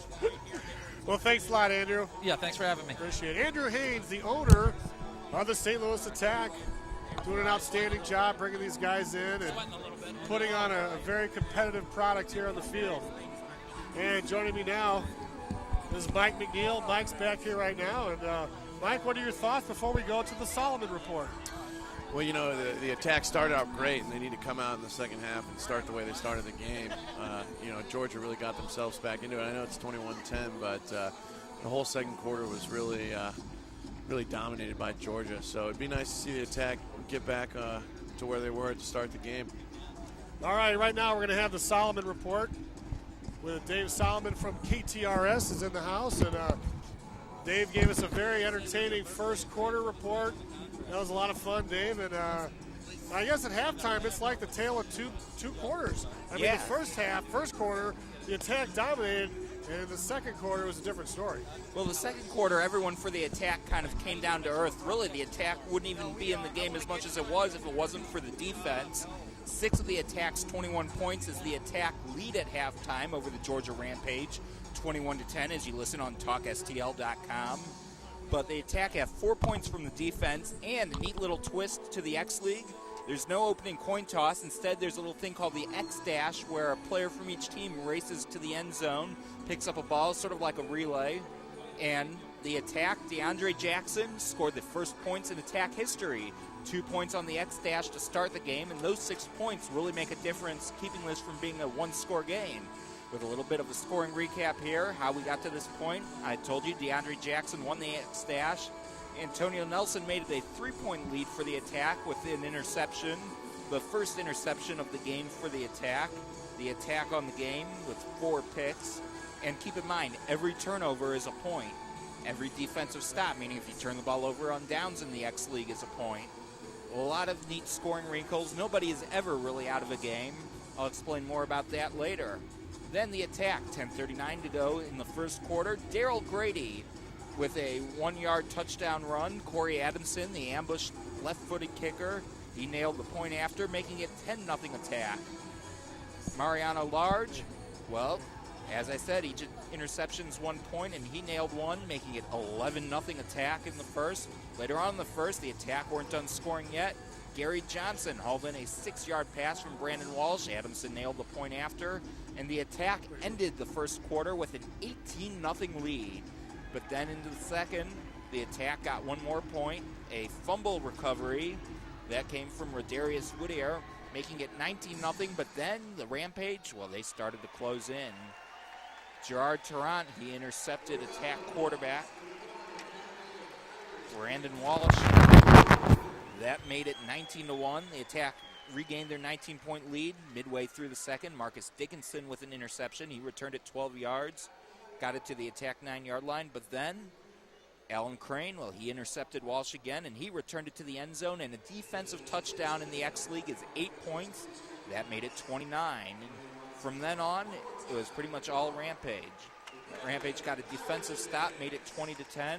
Before the end of the half, Gerard Paul, he intercepted attack receiver Jared Harris, maybe trying to get a little too fancy, and that's how we got to 21-10 attack.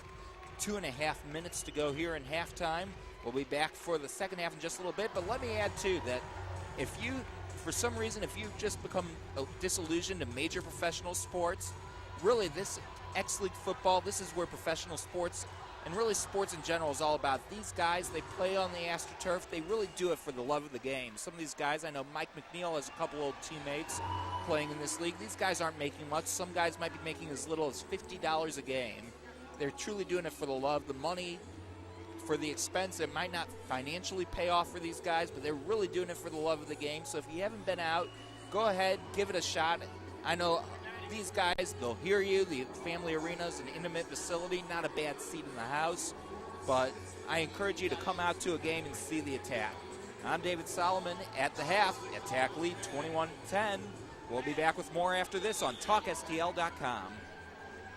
Listening to TalkSTL.com, the home of St. Louis Attack football. Before we If you're listening to my voice right now, you're on the internet. The net is our lifeline. Without it, we're dead in the water. That's why TalkSTL.com uses J&B Technologies. They create and sell high-quality computers, desktops, and network servers. They also provide customer support and repair should something go wrong. J&B Technologies provides in-house and on-site repair for all computer makes and models, and they have the staff to back it up. If the internet is your lifeline, like TalkSTL.com is to us, use the best, J&B Technologies, jbtech.com, or call 314-993-5528. J&B Technologies. A broken phone means hassle to some. To others, catastrophe. Don't replace it, repair it. CPR has 8 area locations to fix it and get you on your way. Cellphone repair-stlewis.com. Your phone has water damage? CPR can fix it. Cracked screen? CPR can fix it. Broken tablets, laptops, game systems, or any other device? CPR can fix it. Cellphone repair-stlewis.com. 8 locations in the St. Louis Metro. Cellphone repair-stlewis.com to find a store near you. CPR can fix it.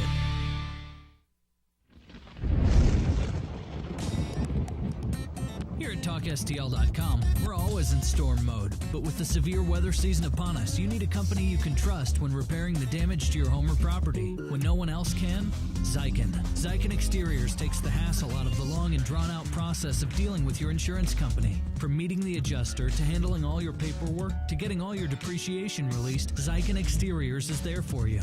With an A+ rating with the Better Business Bureau and an Owens Corning preferred contractor, Zykan Exteriors has been taking care of all of your construction needs since 1949. In St. Louis, the Metro East, and all surrounding areas, Zykan Exteriors is there for you. Call now to schedule your free repair inspection and get your home repaired today. 636-345-6873. Just tell them you heard about them right here on TalkSTL.com. That's 636-345-6873. When no one else can, Zykan. Welcome back to St. Louis Attack Football on TalkSTL.com. Along with Mike Meal from the Carolina Panthers, Scotty Boom Boom Gherkin, and Dave Solomon, I'm Todd Blackstock. And we're still at halftime here, getting ready for the third quarter at the Family Arena here. The St. Louis Attack up 21-10. And, Mike, what are your thoughts going into the third quarter? I think the big part for the second half for the Attack is gonna be getting Walsh back on track. He started out hot and really fizzled off in the second quarter, not only throwing the pick 8, but just not hitting receivers and not connecting. So that's going to be the big part, I think, for the second half for the Attack. Defensively, they've played well. I've gotten pressure on the D-line and come up with a couple picks. So they've done well defensively. Now they just need to pick up where they started off the game. We had a chance to speak with the owner of the St. Louis Attack, Andrew Haynes, at halftime, and he's excited about the season. He's a little nervous. Anytime you're only up 11 with the way the scoring situation goes, you can't rest on your laurels. You can't just sit there. And he says you got to be up by like 30 or 40 points at the end to really be comfortable.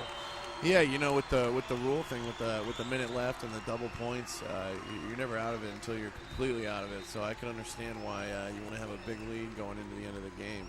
That's definitely important.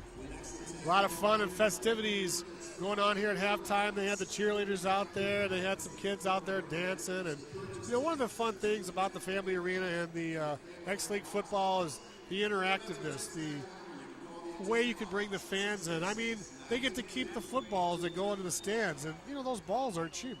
Yeah, we saw 2 kids down here, and I thought they were gonna full on fight each other for that ball. Oh, they were scratching and clawing for that souvenir. It's definitely cool that they get to keep it. I mean, if I were a little kid, I'd be asking my parents to bring me to the game so I could get one. So, folks, bring your kids to the games and get seats down low. You can get a football. You might get an Attack player in your lap. Lots of fun things can happen. Oh, toe ball. Toe ball. And the Attack with the ball. DeAndre Jackson returning it. There he goes. He's going to go. Oh! All the way down to the 7-yard line. DeAndre Jackson brings it back from toe ball. And the St. Louis Attack start out with great field position in the X zone. Yeah, that toe ball's hurting them. It only made it to the 5-yard line. They need to kick it a little deeper. That's Anthony London, number 43, is the kicker for the Rampage, and He's a big guy. Yeah, he Very made some nice plays in the first half. He doesn't look like a Greg Zuerlein type of player. He's the Rampage's big toe. Everybody needs a big toe. Yeah, that's. But I've seen him. They may want to recruit a real kicker. I see him making tackles, though. I don't think Greg Zuerlein makes a whole lot of tackles, does he? No. I think kickers generally shy away from. So Walsh's pass is almost intercepted, knocked down right at the goal line. As we're just underway here, first game of the 2014 St. Louis Attack out here in the friendly confines of the Family Arena in St. Charles, overlooking the Missouri River. What a great spot. Walsh was late on that. You can't be late on quick outs, and he almost cost him a pick right there. He's got to get the ball out quick, and he's got to pick it up this half if they want to. I noticed he was looking for a minute, too, before he threw it. I mean, he didn't look off at all. I mean, you're giving some of these defensive backs a chance to tee off on your wide receivers. So, got two wide receivers to the near side, and a forward motion coming on the near side. Throw to the left side and in and out of the hands as Walsh's target hit the hands of Jackson, but it was incomplete. The play call there was a little interesting. It was going to be a quick out, with two guys running off, and it didn't look like they were fooled at all. They were all bunched up on the left right there. Yeah, not enough space. There's not enough space for some of those screens or those little quick throws to the outside that the Attack have tried. Lots of fun energy going on here. You got DJ Pruitt in the house. Matt Pruitt. He's also the DJ for the St. Louis Rams. Yeah, he played Invincible, one of my favorite songs earlier. He's doing a fantastic job, and he always did a great job for the Rams games. 3rd down and 7 for the Attack. Forward motion. Walsh looks to the end zone. He goes up top. And, over the outstretched arms and into the crowd. Another souvenir for a fan at the Family Arena. Oh, it looked like he was about to throw it back there for a second. I thought he was going to spike it. He thinks he's a Wrigley Field or something, They throw the ball back. I wouldn't throw that ball back. It's a crucial 4th down. I'd keep it and put it on eBay. I would probably hold on to it and get the whole team to sign it. Yeah, that would be much better than putting it on eBay. Yeah, get the announcers to sign it. Yeah, definitely get the for sure the announcers, especially the one that's leaving after next game. Well, we're about the 12-minute mark, folks, here in the 3rd quarter. 4th down, and a quick pitch, Grady, touchdown. Oh, and touchdown and over the boards. He went in over the line and into the crowd. 27-10 Attack. That's a big man running with the ball right there. I mean, you see a guy like that and he's disappeared. Where did he go? Knocks out the defender and flips over the railing. That's a heck of a touchdown right there. More of a reason to come out to the Family Arena and check out the St. Louis Attack. They score touchdowns and they go flying into the crowd. It is exciting football, that's for sure.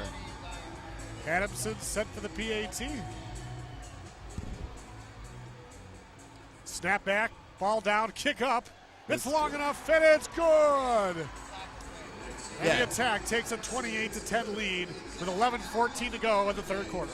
It's looking like a good decision by Andrew Haynes to have signed a kicker from the ambush, whereas the Rampage have struggled a little bit kicking the ball. So I think having a solid kicker is probably a good call. Mike, I think it's a brilliant move, signing an ambush player because he's got ties in the community already. The ambush are used to this. He's used to playing on this carpet right here. Plus, he's got local ties. I think it's a win-win situation and a brilliant, astute move by the outstanding owner of the St. Louis Attack.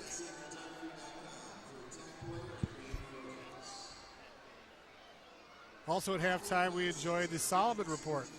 Dave Solomon from KTRS, the Big 550, coming out here and helping us out. We really appreciate it. With all the scoring going on, it's nice to have a guy. I mean, Dave, let's face it, he's at every Rams game.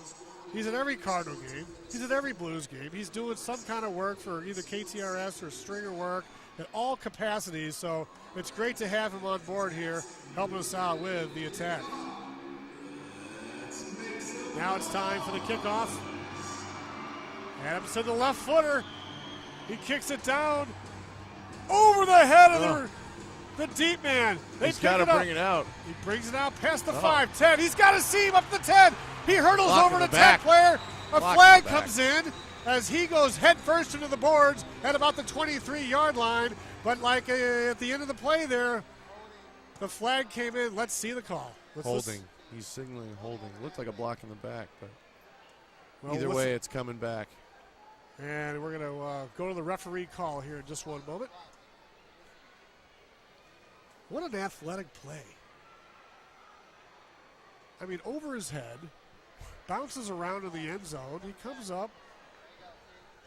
He hurdles over at the goal line. The kickoffs are interesting. You know, the ball's bouncing all around. It looks like he was, trapped, and next thing you know, he's up the sideline hurdling over someone and the kickoffs making a play out of nothing. We lost the feet on that too, guys. Sorry. It was holding.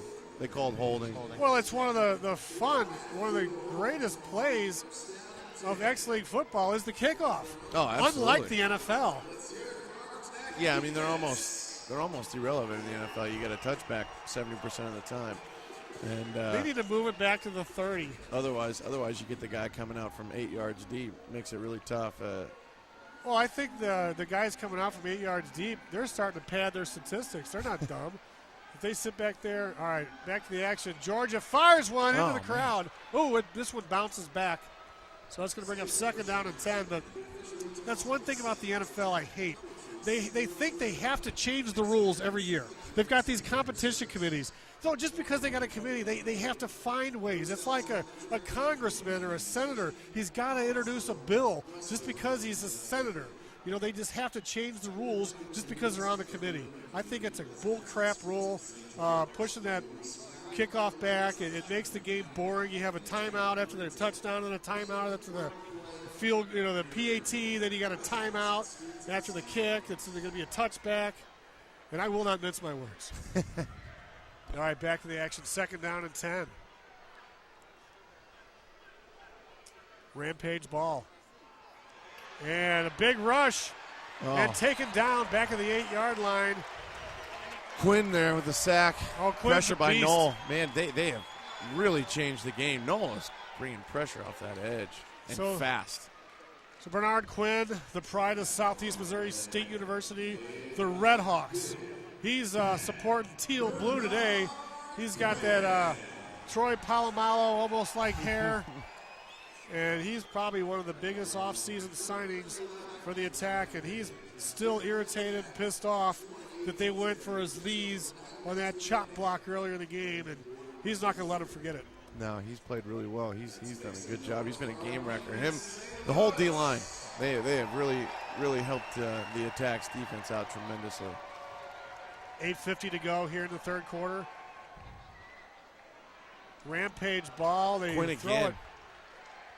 So he put a lot of pressure on the quarterback. The ball went behind the intended receiver, who was Eric Jones. So Simons, he's facing the heat. He's looking right at Simons took the snap and almost got tackled by Quinn instantly. So Quinn's really warming up right now. Anytime you try to injure a player, it kind of adds. I mean, let's face it, you play in the NFL. You see guys. You see guys talking smack out there in the field. Most of it's just fun back and forth. But when you start getting Rodney Harrison type play and people going for knees and things like that, it pisses people off. Yeah, you don't want to piss off a guy like that. That's a big boy, and he's wrecking havoc. He's making him pay for what happened earlier. Well, Simon's rolling right this time. He just throws it into the crowd. Here you go, folks. Have a souvenir. Just absolutely smashed by Gerard Powell. The quarterbacks are taking some shots here today. I mean, Simons just got murdered on that. I wonder how many balls they actually go through in a game like this. Like baseball, like every foul ball. Yeah, I don't know. Except for I got to imagine that's a little bit pricier than a baseball. I mean, if I owned the team, I would consider putting up a net. So I would. By the end of the day, you could make them throw player. it back. They're not that far away. Those footballs are $30-$40 a piece, right? So say you lose 10 a game, that's $300. That's like a star player. Yeah, you can absolutely. You can sign a star player for the balls you're losing. They may want to rethink that rule. I guess maybe they think it keeps the fans in the stands if they get to keep balls. Well, it's certainly fan friendly. Hey, it looks like the Rampage over here enjoying the music. Yeah, nice little dance move by number 13 there. Akeem Scruggs. Yeah. He's down with the tunes, no doubt about it. He's like a DJ Prue. This is Gas Pedal. It's a rap song. All right. So Yeah. him and DJ Prue are probably going to kick it after the game. So like I said earlier, they're staying at the Sheridan in Westport. So, folks, if you're listening to the broadcast, maybe head out to Westport tonight. It is a Sunday night, kind of a dead night for Westport, but yeah, you never know. You never know. You got the Drunken Fish going out there tonight.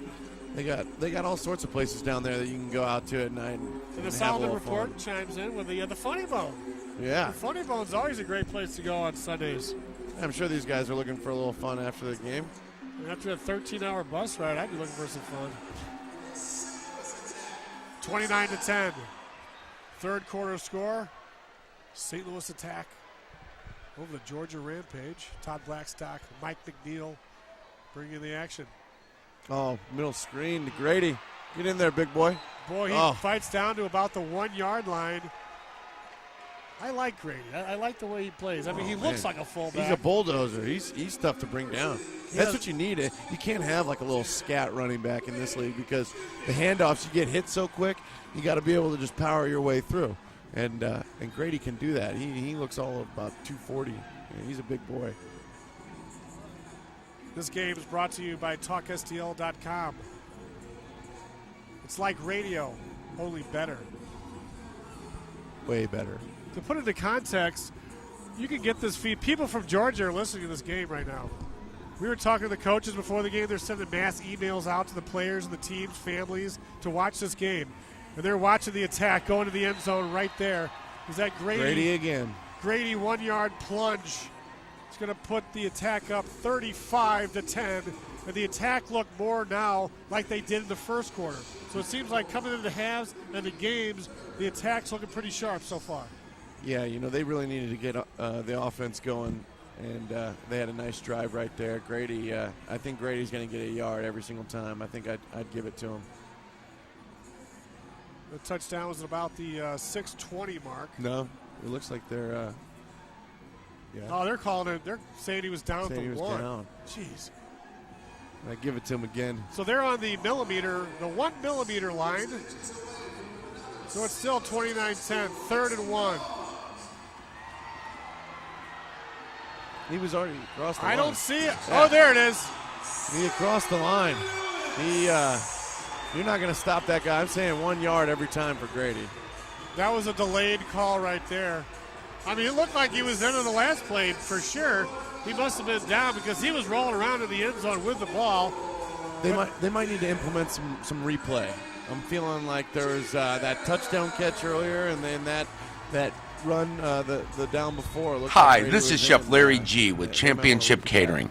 We cater all your special events, including weddings, banquets, and more. Be a guest at your own party. Check us out at championshipcatering.com. I would like to see a drop kick. Adamson, snap back, ball down, kick up, and it's good. That makes he's the definitely score. solid. Oh, he is. He's done fantastic. Other than that first weird series of events where there was multiple penalties and 3 attempts for 1 PAT. Yeah, 3 penalties, a bounce snap, and they're getting it together. First game of the year. Yeah, they've looked good. The second quarter was a little slow, but overall they're playing well. Mike, at halftime, obviously, head coach Chris McKinney made some adjustments with the team. You're in the locker room at halftime a lot. Just seeing the first half, how it unfolded, how the second half didn't go quite as well. What do you think Chris McKinney told his team to bring him out in the second half and have him come out so fired up? My guess would be that he said, we started out fast and we need to start fast in the second half. They hit that lull in the second quarter, but he probably told the defense, keep it up, keep forcing the turnovers, which they've done a great job of, and he told the offense they just had to get clicking again like they were in the beginning, and that was a statement right there, coming out and scoring. 36-10, 5:33 to go here in the third quarter. St. Louis Attack football. Adamson, the left-footed kicker, is set. The ball is placed at the goal line. Adams it up with a left-footed kick. And this time it's into the crowd. And they're fighting over it. They are fighting over it. And the little kid yanked it away, and his mom grabbed him and is pulling him by the ear up the aisles so that large man doesn't come and steal it from him. Look at that. And he he threw it up throws to his it. pops. Yeah. That's a nice touch. That's a probably good kid right there. I'd be like, I think that's the second or third ball of the game up there, isn't it? So the Rampage are going to start off with 5:33 to go, and it's time for them to try to do something here. DeMarcus Simons, the quarterback, he's had some success here tonight, and he's made some bad throws as well. yeah, he's been real hit or miss. When he's gotten his feet set and had a minute to move and look throughout the field, he's really connected on some passes. But with the attacks D-line, and the rush they've been getting, it's been hard for Simons to see many open receivers. Well, it's Rampage ball. Simons in the shotgun formation. He's got a We're seeing that two-back set. Simons is 5 of 20. Wow, that's not very good. it's, Simons, he tucks it up and runs this time, makes a nice move, gets inside attack territory, and he slides down the 14-yard line, 1st and 10 for the Rampage. Showed a very athletic move there, getting away from the defender, Mike. He had nothing but daylight, so when you're 5 of 20, you might as well put it in your hip pocket and run. Yeah, well, like I said, with the pressure that they've been getting, I'm surprised we haven't seen him take off a couple more times and get some yardage. That was a good play for him right there. Yeah, your boy Powell, I'm looking down at him right now. He's big. He wears 39, and that's a running back number. So it kind of like you forget how big he really is. Yeah, the D-line is stout. Looks like Larry Zonka. Quinn and Noel are pretty big in there, too. They all got some good size on them. All right, Simons under center this time. He takes the snap. He hands it off around the right side. Hands it off to the kicker. That's London. He gets a yard. The kicker takes the handoff. He takes the handoff, and, I guess he runs into a wall and a rug burn. I wanted to say a cloud of dust, but I guess a rug burn would be more appropriate at this juncture. Yeah, this is like what the Rams used to play on the old AstroTurf, the greatest show on turf. It's that kind of stuff. Man, that was a hard surface. Yeah, not the field turf that we get to play on nowadays. Sherry and Diva Lee were just on the Jumbotron there. Really? How about that? Diva Lee from the hookup with Zav and the Rod on Tuesday night. She makes her presence felt wherever she goes, including the St. Louis attack game. Oh, Powell blocks that, knocks it down at the line of scrimmage as Simon had a guy open in the end zone. But big number 39 put that tree trunk up in the air and knocked it down. That's going to bring up 3rd down and 8 for the Rampage. Yeah, great play by Powell there. The D-line just really imposing their will on he's pumped. on the Rampage. Look at him out there, man. Look at him. Yeah. He's talking smack now. He's yelling over at the coach. The Rampage coach has been out on the field half the game. Where's the after party? Pretty much. That's what I want to know. We'll get DJ Prue out there, Diva Lee, and Boo Boo. And, we'll get the Solomon report. Mike and Scotty Boo Boo. We'll have a party. 3rd and 8. Simons looks across the middle. He's got him, man. You got to catch that. He had it, hit his hands, but you got to give a lot of credit to the defensive back. Is that number 21? Yeah. Oh, the kicker's Large. down. 43's down on the sideline over there. Number 21, Large, made a great play on it. And very unfortunate situation as away from the play. Number 43, the kicker, Anthony London. He's not only the kicker, he's a running back, he's a kicker, he plays on defense. I'm just so impressed that he's the kicker and a running back. I know, it reminds me of playing Sumner or Vashon or something. He looks like their kickers always look. He doesn't seem too happy, though. He's got some words. He's not happy at all. Oh, yeah, he's in the face.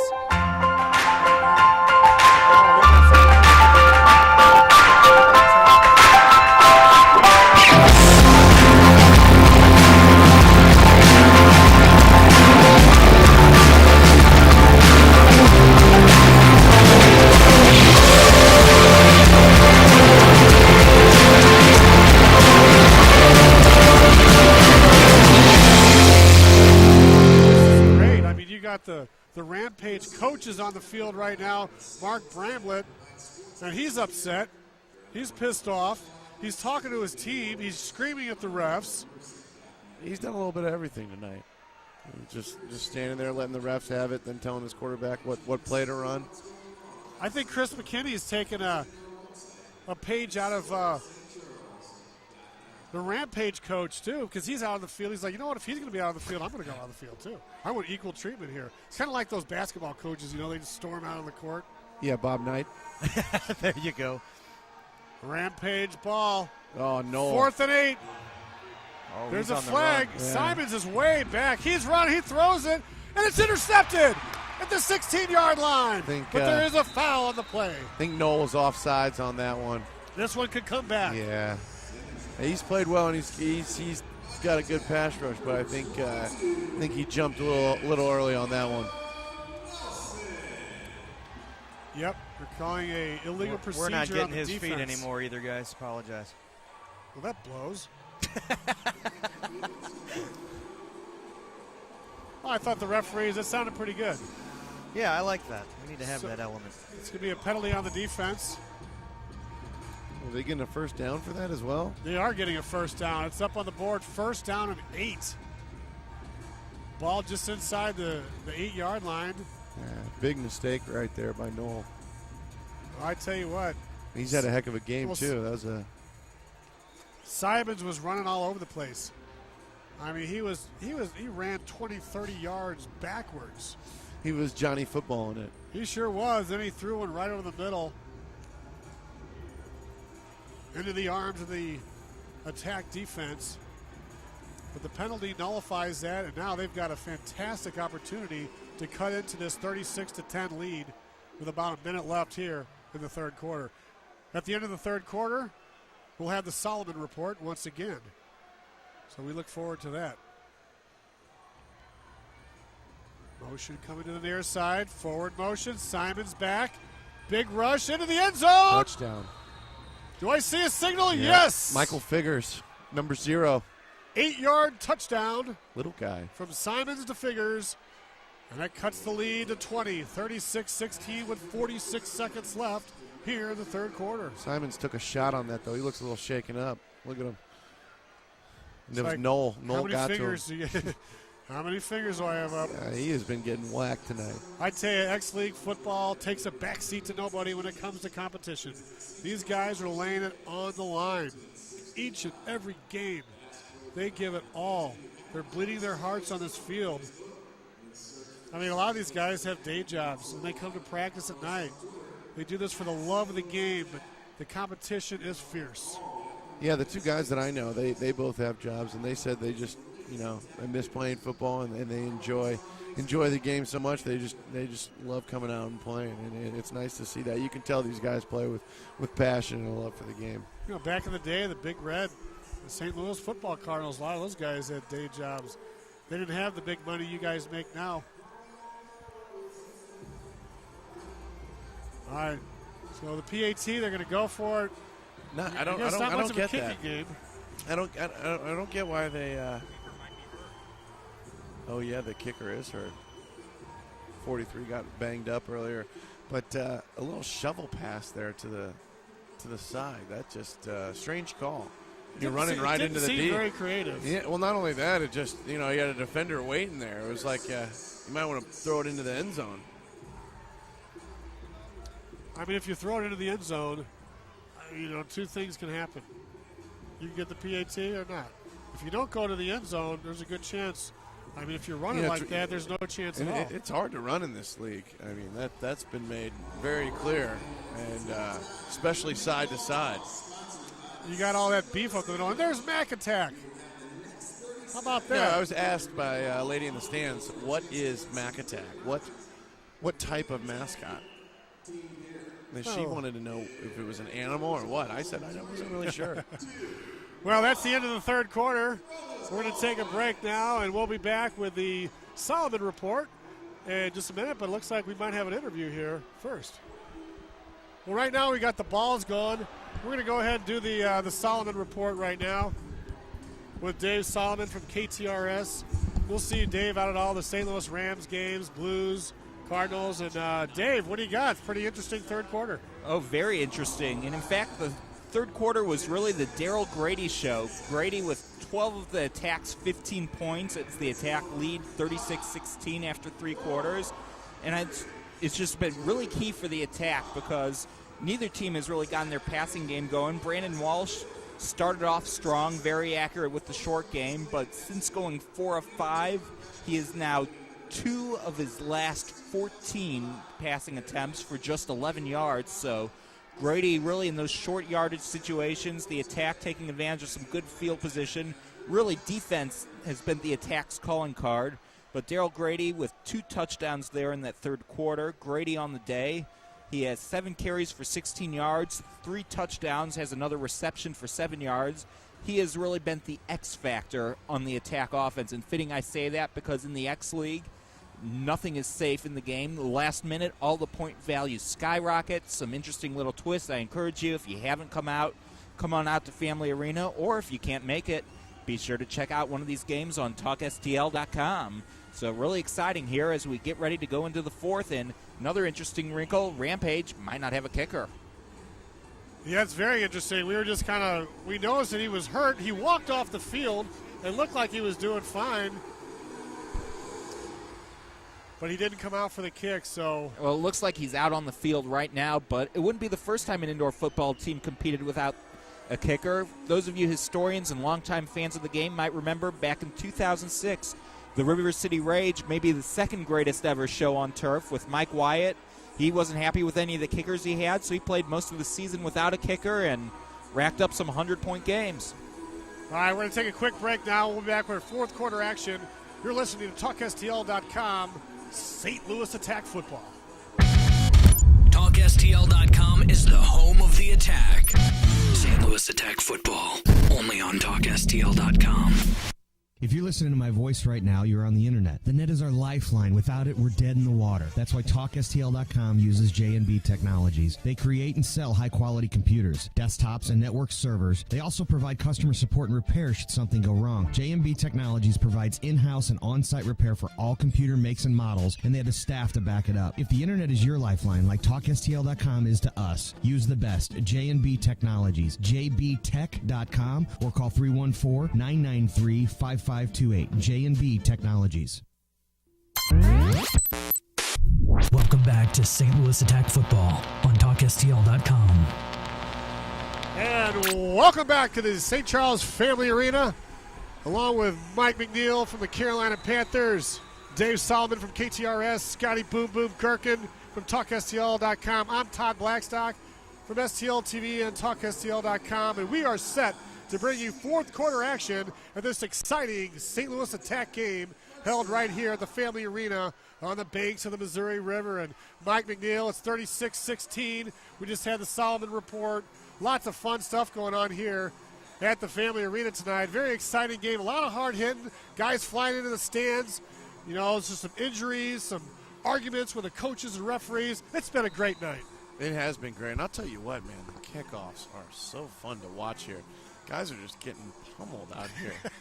They're just landing on the line, man. On the kickoffs, and that's been one of the most interesting parts of the night. It's one of my favorite parts. I like the scoring at the end of the game because you're never really out of the game. You know, with 1 minute left in the second, fourth quarter, and in overtime, you get double points. Yeah, that'll keep you in it if you get some touchdowns late. So we're kind of educating you and educating ourselves as well along the way. Is, you know, we have all the rules and everything, but still learning. Yeah, but when you actually get out here and you get to implement everything and see how it goes down, man, it's a lot of fun. So St. Louis Attack ball. First down, 10 yards to go. Ball on the 12-yard line. Yeah, let's see if Walsh can get another good drive and get the Attack on the board again. Walsh under center, back in the pocket. He has a man open, and he overthrows him. Nice defensive play there by the Rampage. Intended for number 8, Chris Head. Good coverage by Georgia on that one. So Georgia in there kind of look like the Georgia Bulldogs. They do. In those black uniforms. and red. Yeah. I'm a fan of black and red. just bought some shoes today. That's They the were black, Kirkwood red, colors, and white. isn't it? Well, they're red and white. We sprinkled in a little bit of black, but mainly red and white. Walsh looks quick. He's got his Oh, man. and Jackson. Look at him go. Ooh. Down at the 21-yard line, getting into Rampage territory. I'll tell you what, 55's had himself a game in all sorts of ways. Big hits, pick 8, penalties. That's Alan Crane. Yeah, he's had quite a game. Great atmosphere out here. We got Chris Costello checking in. He said Alvin Miller, the legendary Kirkwood receiver, flanker, running back, and went to Notre Dame. He's a coach for one of his feeder leagues for his son's football team. So it's good to see Alvin Miller still involved. I remember I played against that guy growing up in basketball and football and Parkway basketball. He had a harem at like 9, 10. He was like a foot and a half taller than everybody. And he had a group of about 30 people followed him around, bodyguards, family members. I mean, he was like a pro athlete when he was 10, 11, 12. Yeah, he was a specimen, that's for sure. He was the USA, I guess he was the National Player of the Year in 1982. Yeah, I think he was like the #1 recruit coming out, too. He went to Notre Dame. Notre Dame, yeah. Blew his knee out in the first game, one of the first plays on the game on a reverse where he wasn't even touched. Yeah, it's unfortunate because, who knows what would have become of that. Well, his roommate, the backup and his roommate took over Tim Brown. Tim Brown. Yeah, and won the Heisman. So what does that tell you about Alvin Miller? If you look at what Tim Brown did in his career and to think that Alvin was ahead of him, it's a shame he got hurt. Alvin was 6'3", 6'4", ran a 4'3", 4'4". He actually won the Kirkwood. He won the state track meet for Kirkwood by himself. And Walsh throws down into coverage, and it's picked. The Rampage with the ball. Here they come back at the 20, 25. One man to beat. Down inside the 10-yard line. So the Rampage come right back with an interception. Walsh threw it into coverage, threw it a little bit low. And the Rampage came back. I didn't get the number. But they're sitting pretty in the X zone. Yeah, Walsh is really struggling. He looks like Gerard Tarrant. Just has not gotten into a rhythm ever since the first quarter where he started out 4 of 5. It's been downhill since. Grady, with the running game has done some of the scoring, but Walsh has got to step up if the attack want to pull this one out. All right, boisterous crowd here behind us at the Family Arena. I tell you, we got the best seat in the house here, Mike. Yeah, absolutely. Well, Scott's got the best seat. He's to my left, so he's just almost on the center line. You want to switch, Todd? I'll switch with you. No, you're punching all those buttons over there. So I'm having a blast over here. I'm playing video games. Well, this game is like a video game. I'll tell you what, this is going to get me through to the NFL season because I miss NFL football. This will give me a little bit to survive on through the summer until we get there, Yeah, I'm surprised there's been no league in the offseason of the NFL that's really stuck around and done well just because of how much people love football and how big the NFL's gotten. You would think there would be some sort of feeder league in the offseason or something that they have the Europe, would get a little more buzz. NFL Europe. Yeah, well, that's gone now. Yeah. They got the UFL folded, and basically all they have is the CFL left. So Very nice Simons catch. Fires it in to the 5-yard line. It's caught. Jared Harris, number 2, with the reception there. Oh, yeah. And so they're knocking on the door. 36-17, 11 minutes and 15 seconds to go in the ball game. So it's time for the attack defense to stop the Rampage. Different balls, too, in different situations. They do use 2 different balls. Really? Yes. I did not know that. Yes. I was looking at the rolls. And that ball's different than the other And we're one. still learning. Here we go, 2nd down and goal. 43's back in, the kicker. And he takes a handoff. Up the middle. He's pushing forward. But the attack defense comes up strong. Oh, there's a punch. Jeez. 69 just threw a punch at 39. Man. So did 30. Now the benches are clearing. Here comes the fouls. More punches. Oh, there's Powell with a punch. Oh, I see big fines. Big fines and possible ejections. They might be getting ejected for that one. Those were both blatant to the face. Now, when you punch someone in the face and they're wearing a helmet, it can't really hurt. maybe just your about hand. to say, why would you ever punch someone with a helmet on? It's got to hurt your hand way more. Oh, to the theme of Rocky, DJ Prue's right on it. So it looks like Rocky is getting tossed out of the game, and that is not good for the attack. He's one of their top players. He's their big stud on the defensive line, and he was kind of like a counterpunch. I'd like to get the call. I think they should let him. Hey, I think we got it back. After the play was over, we have two dead ball disqualifying fouls. 39 on the offense is ejected.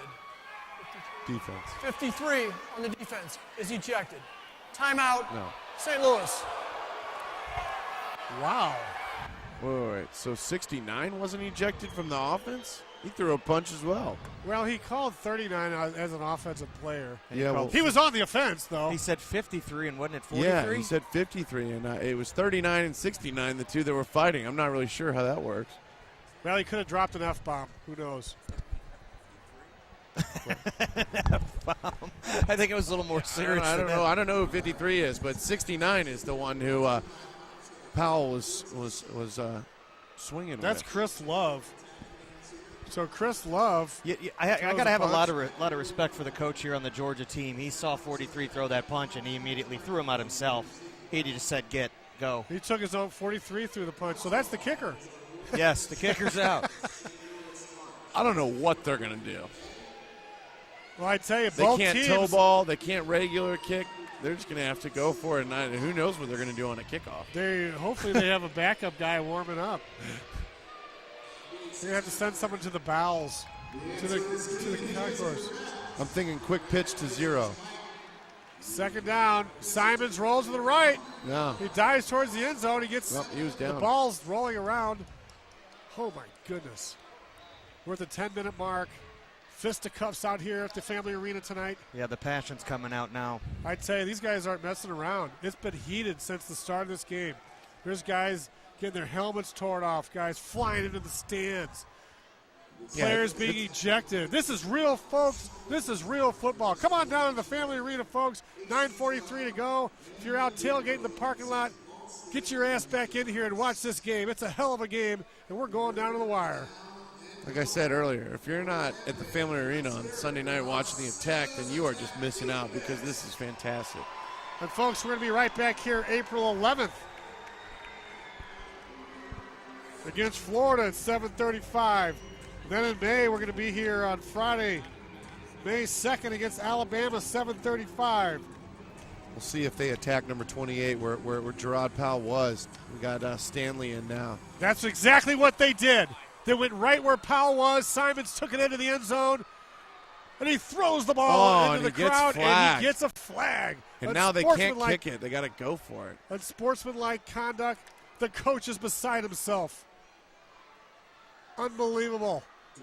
Undisciplined play by the quarterback of the Georgia Rampage. You hate to see that. Great play, and then he just cost his team by getting a stupid penalty right there. I tell you what, though, Mike, with Powell out of the game. Unsportsmanlike, number 1 on the scoring team after the score. Score counts, 10-yard penalty. And I think he's going to have to pay for that ball because he threw it in there on purpose. That's coming out of his game check. He's going to end up owing money. I was going to say, I think that is his game check.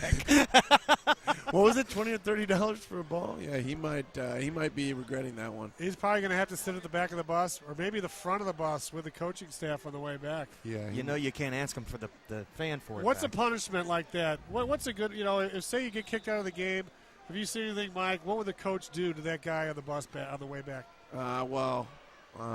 We'd be. Look at that. Here we go. Going towards the PAT. Did he get it? He's in for the PAT. Wow. You're going to see a big fine from the NFL if you get ejected from a game or, if you get unsportsmanlike conduct. So I don't think coaches necessarily have to do too much. Obviously, they may tell you it wasn't the smartest decision, but you'll hear it from the NFL because a big fine will be coming in a couple days. Who's going to kick for him now? We're going to find out here in a minute. So Anthony London has been taken out of the game apparently by the Rampage. This is a ball game here.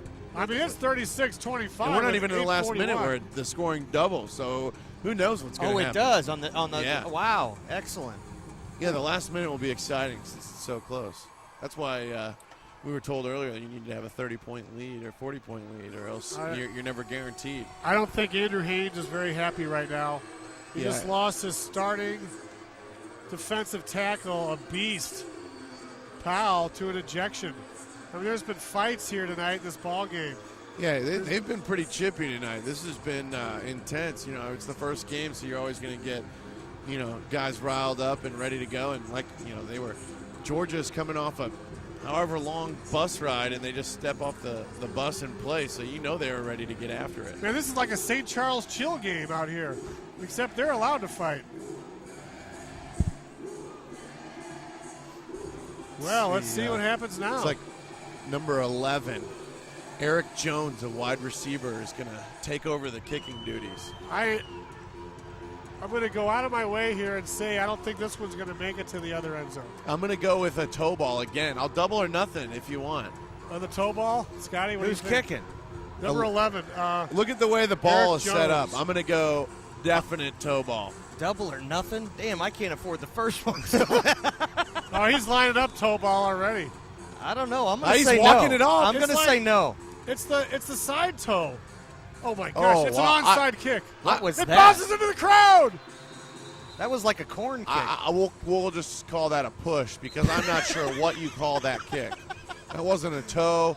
That wasn't a soccer kick. That was just blindly swinging your leg. I think I'm a man of my word. I owe you the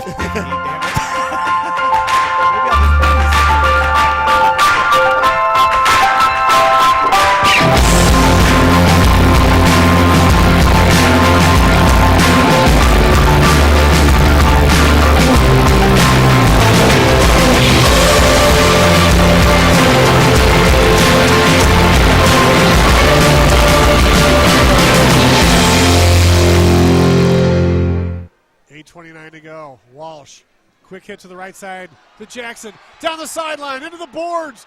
Down. He's getting pushed towards the end zone. He's down They're the give goal it to line. him? No sign. No sign. Looks He's like down. He's gonna mark him down on the one, I think. Oh, the attack player came up from behind, was pushing him into the end zone, pushing the pile, and that's legal. Actually put him on the 3. It's hard to tell when they're going to call a tackle or not because even if they're wrapped up, they let him keep going a little bit, and then they got a push from his teammate and almost got in the end zone there. Looked like big Roger Saffold out there pushing the pile. Yeah, it was DeAndre Jackson getting in on it, trying to push his buddy into the end zone. Oh, the attack, they need a score right now. I thought that was a great play by Walsh. There was no hesitation whatsoever, Mike. He looked to the right, he threw it, he got his man. Jackson made a couple of nice moves, used that great speed down the sideline. He got smashed into the boards. I think I'm going to give the ball to Grady and say, big fella, do some work. Walsh is under center. And they do. He hands it off to Grady. Grady pushes and forward. it's a touchdown. How about that? Grady. And we're going to have to... He wears the elbow sleeves like Jerome Bettis. Kind of looks a little bit like Jerome Bettis. He's Plays light a on little his bit feet. like Well, Jerome Bettis. Well, that's his favorite player growing up is the bus. Big but nimble. The wheels keep going round and round. He's a good player. He's had a heck of a night. He is. Good push by the O-line there, too, to clear the way. You know, I wouldn't be surprised if CFL teams will be looking at him to move up the ladder. Yeah, he's got some ability. Adamson in for the PAT. Snap back. It's a good one. Kick up.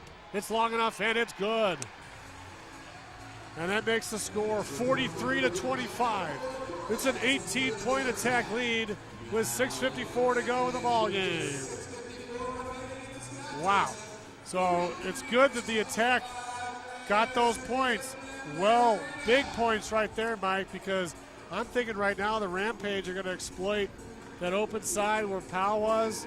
I don't mean to beat it to death, but he just rolled right in there where Powell was before, and it was probably the easiest touchdown of the game right there that the Rampage scored prior to the attack's touchdown. Yeah, with how well the D-lines played, they're going to miss Powell because he was playing well, and hopefully Stanley will come in and fill the void and buckle down. Folks, tune in to TalkSTL.com Monday through Friday from 9 to noon. for the Wild West. Got Joe De Niro, Scott Gherkin, coach, and of course, Tom West. He's a handsome fellow. Man, those guys did a great job emceeing that event at Shamrocks last Friday. And Joe De Niro, I didn't know he could sing. He's a phenomenal singer. He sang Plush. Couldn't believe it. All right, so it's time now for the kickoff. Here comes Adamson at the goal line. Pounds one into the off the net. Field goal. It hit the field goal net. I thought it was live if it hit the net. No. Well, there's a Apparently whistle on the not. play, and it's going to nullify any kind of return. But, God, what a foot. What a quadricept. Goes out to the 20. Man. Seems a little unfair, right? And there's coaches out on the field. There's a timeout on the field as they're getting things together right now. And folks, check out the hookup with Zom and the Rod every Tuesday night from 6 to 8 at TalkSTL.com. Yeah, I've got Diva Lee and Leslie Davis, former All-Star softball player from the University of Missouri UMSL. She's the third all-time leading home run hitter. She comes out there, and Diva Lee, we bring in live bands each week, and celebrities, great phone calls. We got NFL players coming in. Check out the hookup on TalkSTL.com. Live, mobile, and on demand. We got Jared Harris in motion in 101. Just crushed there. Simons takes it, cuts down the left side, going down to the end zone. Touchdown! Simons once again. Wow. And the hole where Gerard Powell was, they're totally exploiting that hole right now, Mike. And, you know, if the disqualification's hurting anybody right now, it's hurting the attack. Yeah, that was definitely a loss. The D-line has been playing tremendous. They've been doing nothing but running to that side ever since the last two touchdowns. the disqualification. So now this could be a track meet here with 6:14 to go in the ball game. Yeah, the attack really needed to get a stop right there. That hurts. That was a quick answer. I mean, what do? Maybe you bring one of the offensive linemen in and plug it in over there. Yeah, I mean, you might need a little more size.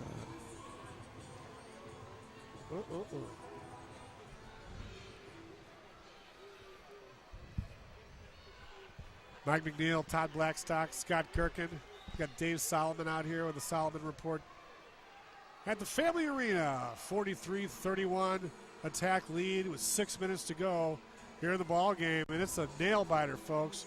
I mean, this game has had everything. You've had fights.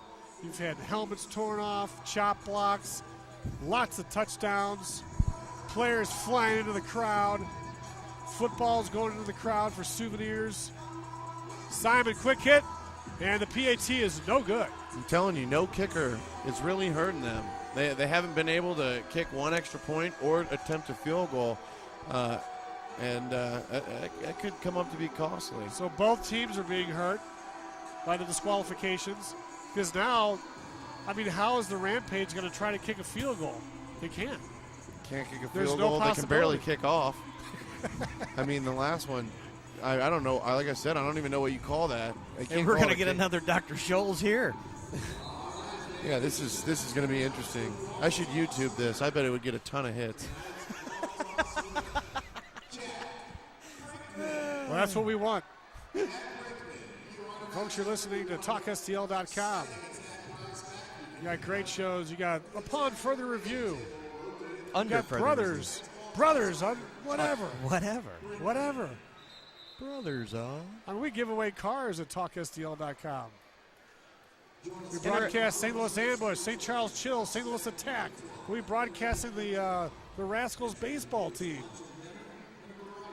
Everybody wants a piece of TalkSTL.com right now. We're worldwide. So Mike, 43-31, 5:43 to go in the ball game. I mean, this is coming down, probably could come down to that last minute. Yeah, it'll be interesting to see what happens, especially with that different scoring. If you can control the ball for the whole last minute, that's big. All right, let's see who's going to kick off this time.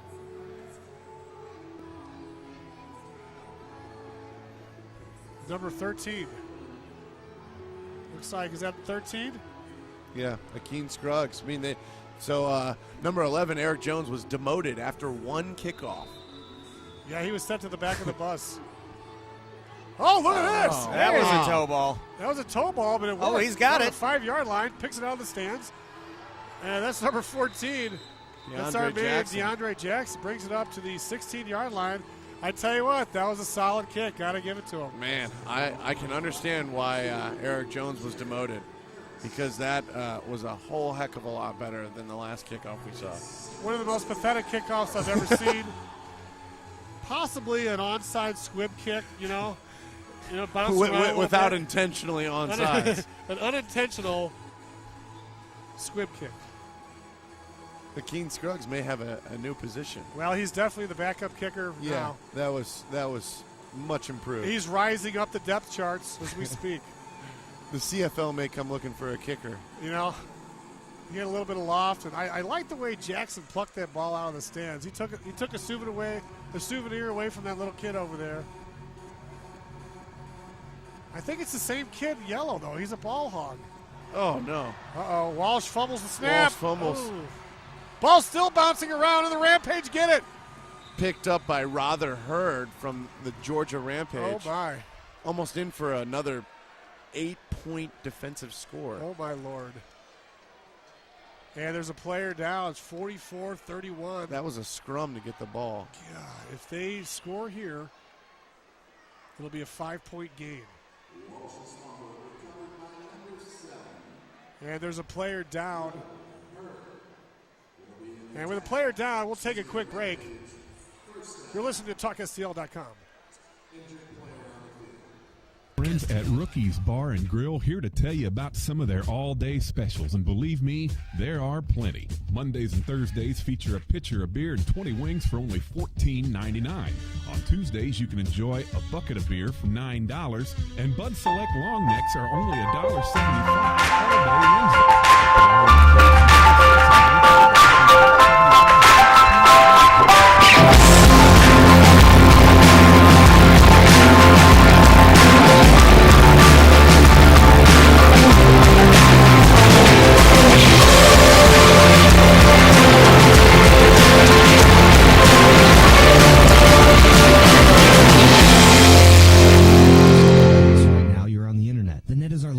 Without it, we're dead in the water. That's why TalkSTL.com uses J&B Technologies. They create and sell high-quality computers, desktops, and network servers. They also provide customer support and repair should something go wrong. J&B Technologies provides in-house and on-site repair for all computer makes and models, and they have the staff to back it up. If the internet is your lifeline, like TalkSTL.com is to us, use the best, J&B Technologies, jbtech.com, or call 314-993-5528. J&B Technologies.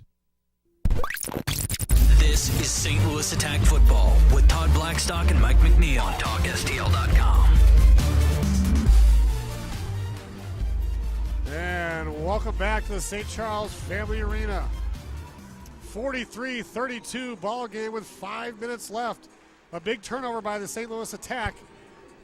Walsh fumbled the snap, and the Rampage down 11 points with the ball. And their injured player just left the field. Yeah, number 57, Lamont Williams, was the one who got banged up on that play. I'm sorry to see an injury like that as he was carted off. It looked like a leg injury. Here's Simons. He's looking around the right side, throws it in the end zone, and through the concourse and into the. It's like Dickinson might have got away with a little bit of PI or a hold there. Jones was wanting a flag, didn't get one. Well, Simons had a lot of mustard on that throw. He threw it, into the concourse, into the bowels of the stadium. If I'm Simons, I just run the ball around the left side. That's what I do. Yeah, he's been running the ball well. I think I'd dial something up with him running the ball as well. I think I'd put Grady in there, stick him over there. Yeah, Grady's a big boy. He might be able to fill that void. Well, it should be second down.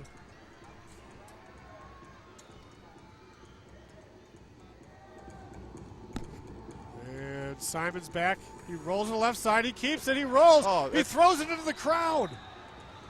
He backhands it into the crowd. Noel had him wrapped up, but Simon's got to throw it away.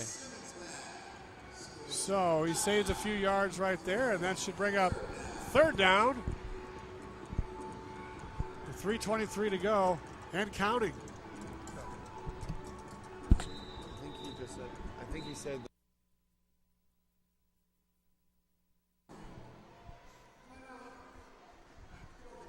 And now there's a timeout on the field with 3:17 to go. And gosh, Mike, we're coming down to the wire here. There's a lot of different scenarios could go on right now. It's just been a bloodbath. Yeah, it's been a physical game, and it's definitely going to come down to the last minute with that different scoring as well. Everything, being worth double. Hi, this is Chef Larry G with Championship Catering. We cater all your special events, including weddings, banquets, and more. Be a guest at your own party. Check us out at championshipcatering.com. Can you give our listeners an idea of some of the exciting things we have coming up? Well, we're bringing back the 9 for 9,000 promotion this year, where we give away $1,000 an inning at a selected Cardinal game. Got a big announcement tomorrow coming up. TalkSTL.com night at Busch Stadium for the St. Louis Cardinals in April. Wow. So that'll be announced tomorrow. And obviously the rest of the season with the St. Louis Attack. And we just picked up the broadcast for the River City Rascals as well. So we are the home of minor league sports in St. Louis. We sure are. We're the king of the B list. We are the B list kings. Things are going really good. Couldn't do it without you guys, so we really appreciate you being here for the broadcast today as well. Yeah, we're excited to do this. We're going to be sad to see Mike leave after the April 11th game, but he's going to Carolina to make millions of dollars and catch touchdown passes from Cam Newton. Not a bad way to go. It's I would have left too. I was going to say I don't think it's much of a decision. It's pretty easy, but it would be tough to leave St. Louis. All right, Simmons, the quarterback, rolling to the right side. He's trying to get in, but he's stopped by the attack. Great defensive play back there by the defensive back. Number 90, Quinn, in there again. You definitely got to be able to stay in touch too, Mike. When you get a chance, let us know how things are going down there. We'll definitely follow you. I'll call over into there. the show whenever. Absolutely. Chad Love to see Stanley. how things are going there. Oh, absolutely. You better call him. We're going to bet. sick Ross Winters on you. I'll definitely call in. So Chad Stanley's in the ball game now, playing a little bit of defense. This clock now is becoming a huge factor. 2:42 to go. In a minute and 40 seconds, we're going to be in X bonus time. Yeah, it looks like the attack's going to have the ball back with the 1 minute mark. A rather low-scoring game for an X League. Simmons back to pass. He throws it the right side. He's tipped. Oh! Stanley almost had himself a. So Stanley An making a interception presence there. for himself right there. Chalk up some points there for the attack as well for the defensive stop. That's right. So big, huge stop. That could be probably the biggest defensive stop of the game for the St. Louis Attack. Not even sure who he was throwing it to there. Stanley was being blocked by an offensive lineman, and there was no one around. They had the ball first and goal, Mike, at the 3-yard line. The Attack, they dug down deep. Yeah, that's a big stand right there for the attack. Oh, my The gosh. Rampage needed to score there to keep this a game. Well, right now I'm thinking maybe a little Grady Little. Oh yeah, I think Grady a lot is probably what's going to happen here. Get the clock into 1 minute and see what can happen. Although the clock continues to run either way. Walsh back to pass. He's got some time. He's got his man Jackson at the 10, at the 15, out to the 21-yard line. And he's brought Walsh down. is down behind the play, taking another shot. Man, he has been smacked around tonight. God, he took one to the head. And he's laying motion. He's almost motionless. You can tell he's just writhing in pain. Takes his helmet off. Yeah, that can't be good. Oh, man. Is that 55 with the tackle on Walsh? I believe it was. Let's look at the replay I just here. missed it. You couldn't see because of the angle. Oh, they show him right there. He was hit. Alan Crane And he's may have gotten in there. I tell you what, it's unfortunate, too, not only that the quarterback is down, he may not return to this ball game. Yeah, the backup quarterback's taking right snaps right now. Well, the clock should be running right now. They should be getting down to about the 1 minute mark. It has to stop for injuries, I believe. So the Georgia Rampage, they're basically being rewarded for knocking the quarterback unconscious.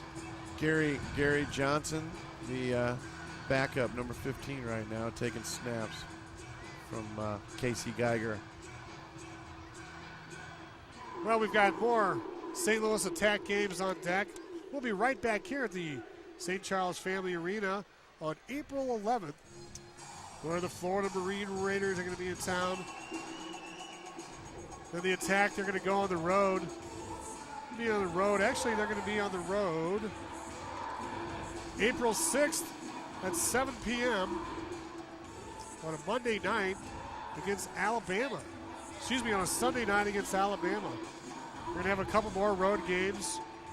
They're going to be, mark this one, April 19th against Georgia in Georgia. And after a game like this, as chippy as it was, these teams are going to be circling that date, April 19th in Georgia. Yeah, I can imagine there's going to be a revenge factor in that game after what's all gone down tonight. I mean, there's been several players from each team leave this game. Some disqualifications, guys kicked out of the game. There's been fights. There's been, career-ending knee injuries. And concussions. Number 13 down here for the Georgia Rampage, Akeem Scruggs, man, he is just having a ball dancing during every timeout. Oh, he's really showing the crowd his dance moves. Oh, family fun out here at the St. Charles Arena, the Family Arena. Well, May is going to be a big month for the Attack as they play on a Friday night, May 2nd, right here at 7:35 versus the Alabama Outlaws. To be announced back here on the 10th of May. Walsh is up. And they're going to finish the season on the 23rd against the Pennsylvania Steam. And the last game of the year will be announced in the future on May 30th. He was definitely pretty shooken up on that play. Yeah, he took a shot, and it's good to see him back on his feet. Hopefully he'll be able to get out here and finish the game.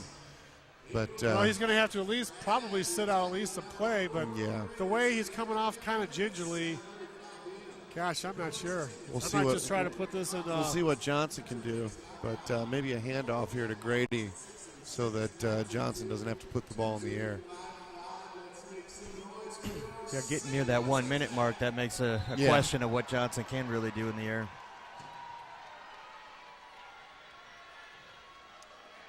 Yep. Motion to the right hand side. Off to Grady.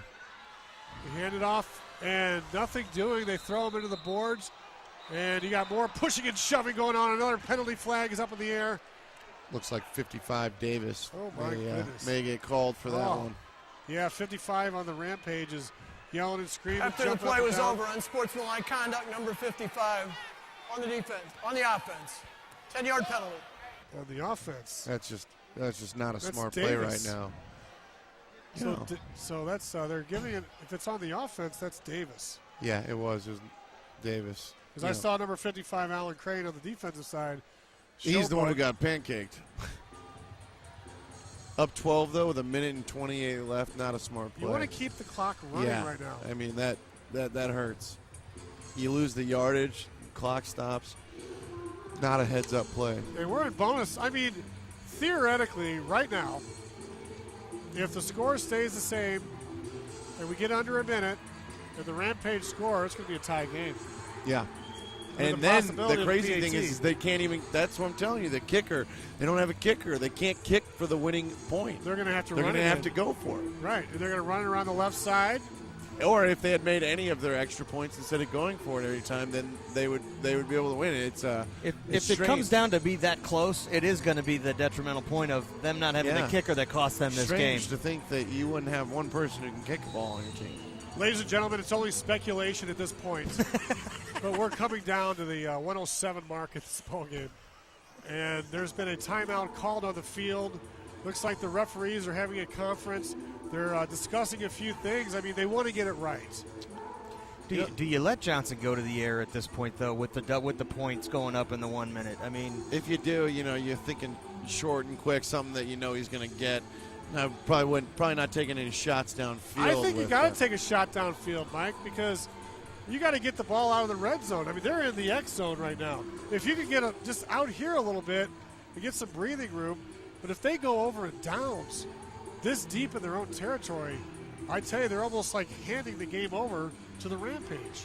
Yeah, I mean, you got to try and get yourself a first down, obviously, but I don't know that I think I'd probably use the next couple of downs to try and pick it up instead of getting it all back in one. So the tension rises. The crowd is stunned. People are just this has been a heck of a game. St. Louis has 3 timeouts left. Georgia has 1. Oh, that's big.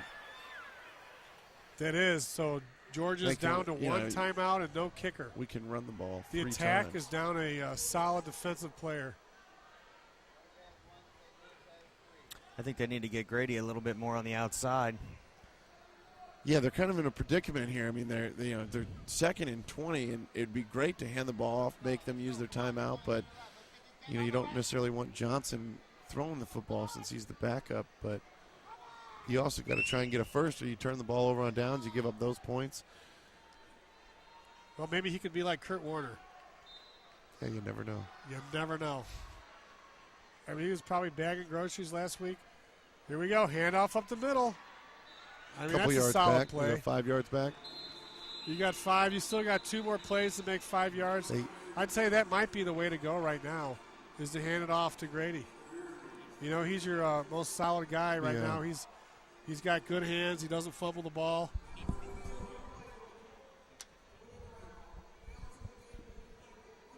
So 1 minute left. Dave Solomon has corrected me. And they need 15 yards. So they need 15 yards, but we're at the 1 minute mark right now. So any scoring from here to the end of the game are double points.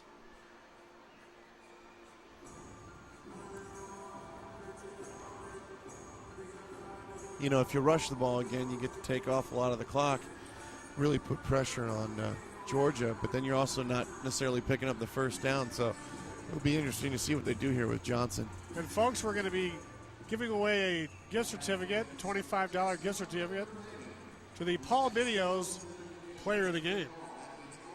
So we'll be announcing that shortly. Well, there's Grady's had a good game. We're going to have to bring Dave Solomon involved. Grady's had a pretty good game. And Johnson the quarterback runs with the ball. Not much going on. Yeah, they're trying to chew the clock.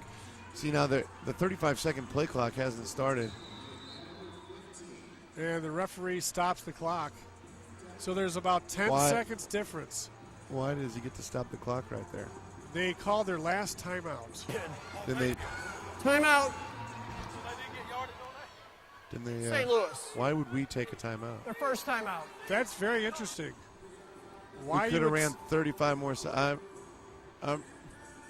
Well, I was going to say I didn't think Georgia could call a timeout. They didn't have any left. After the last run, they called their last one, I thought.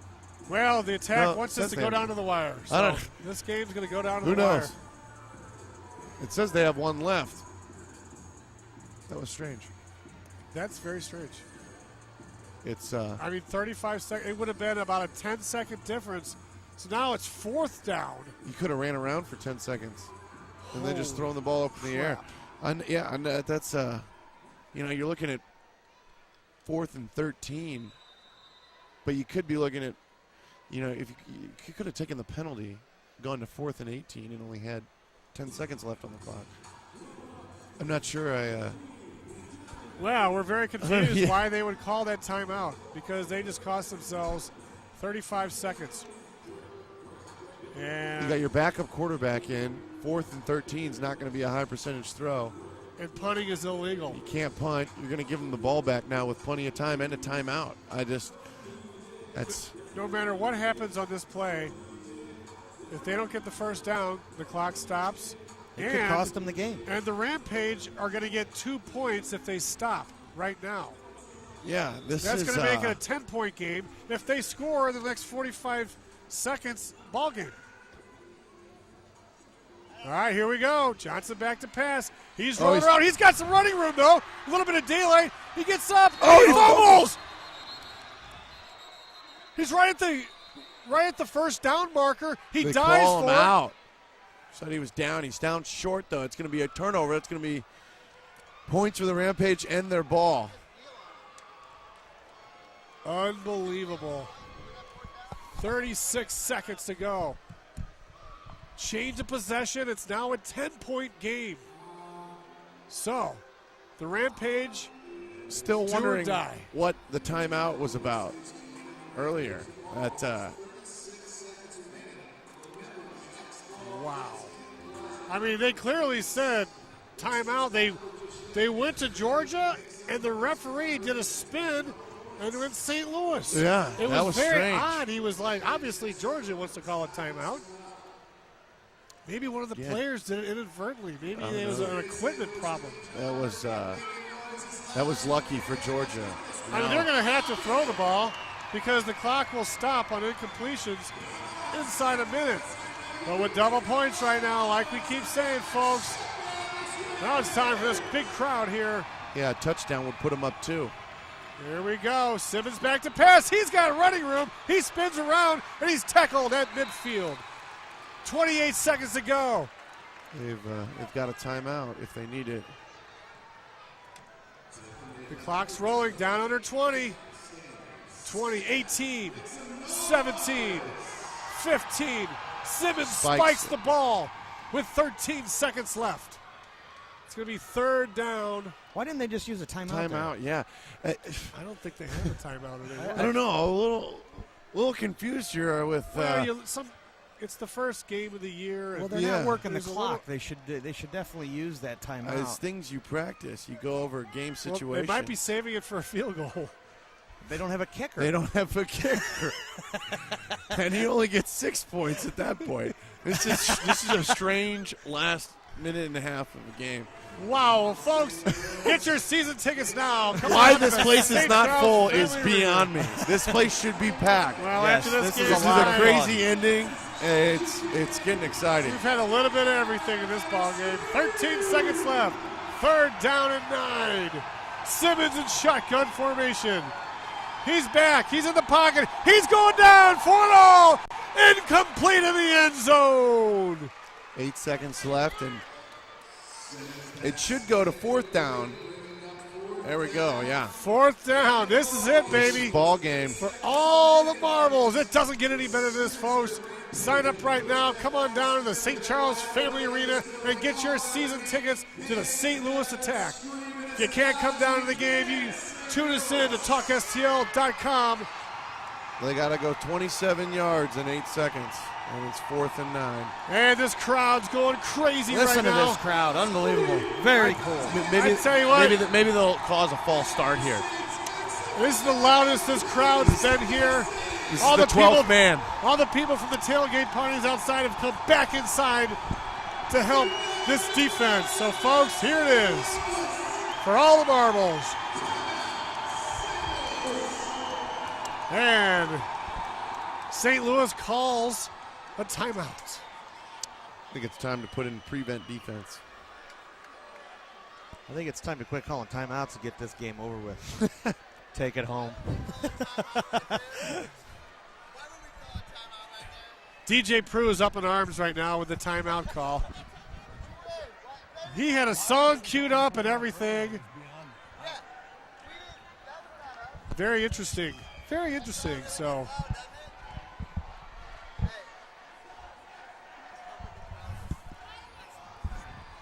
the crowd is on their feet, folks. There's just 8 seconds left out here at the St. Charles Family Arena.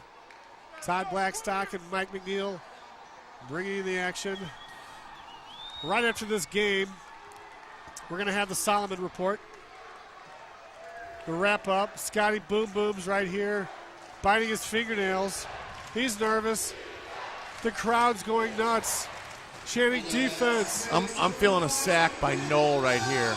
He's been getting pressure all night, and I think he's going to come off the edge and end this one. I think Bernard Quinn is going to make a big push right now from Southeast Missouri State University, trying to jam it up. Folks, everybody in the house is standing. I would definitely drop more defensive backs. You can cut a knife through the tension. 4th down. Simmons standing back at the 18-yard line. He's got his forward motion. He's back to pass. He's got a big rush. He throws it out into the end zone. Intercepted! Attack win! Knoll had some pressure there. I thought I was going to call it with an ended sack. So how about that? You were right. Knoll was close, though. Knoll was close. The attack called on 46-34. The ball into the end zone. Unbelievable. What a way to finish the game. That was a crazy turn of events there in the last minute and a half. And the attack improved to 1-0 on the season. Undefeated. Every game is a playoff game. The first 2 teams at the end of the season play for the championship. And Mike McNeil, what is your take on this exciting St. Louis Attack ball game? Well, I mean, anytime you start the season 1-0, it's great. But what I take away is the defense played great, and the D line always getting pressure. Really did an outstanding job tonight. So this game goes all the way down to the wire. Scotty Boom Boom, what are your thoughts? Very exciting game. Just the energy of this, the arena here for this event has been phenomenal. So I'm pretty stoked for the next couple games here. It better be sold out next game. Yeah, this is going to be an exciting season, though. Well, folks, I think after this game, you know, the season tickets are going to start flying. Folks, come on down, get your season tickets. It doesn't get any better than that. Lots of rock'em sock'em action, chippy play. I mean, there's fights. There's guys flying through the crowd, over the boards. Lots of hard-hitting action. And we've also got the Solomon Report coming up here in about 10 seconds as Dave Solomon from KTRS, the Big 550, makes his way over here. And Dave, what an exciting game. What do you think? You saw the Missouri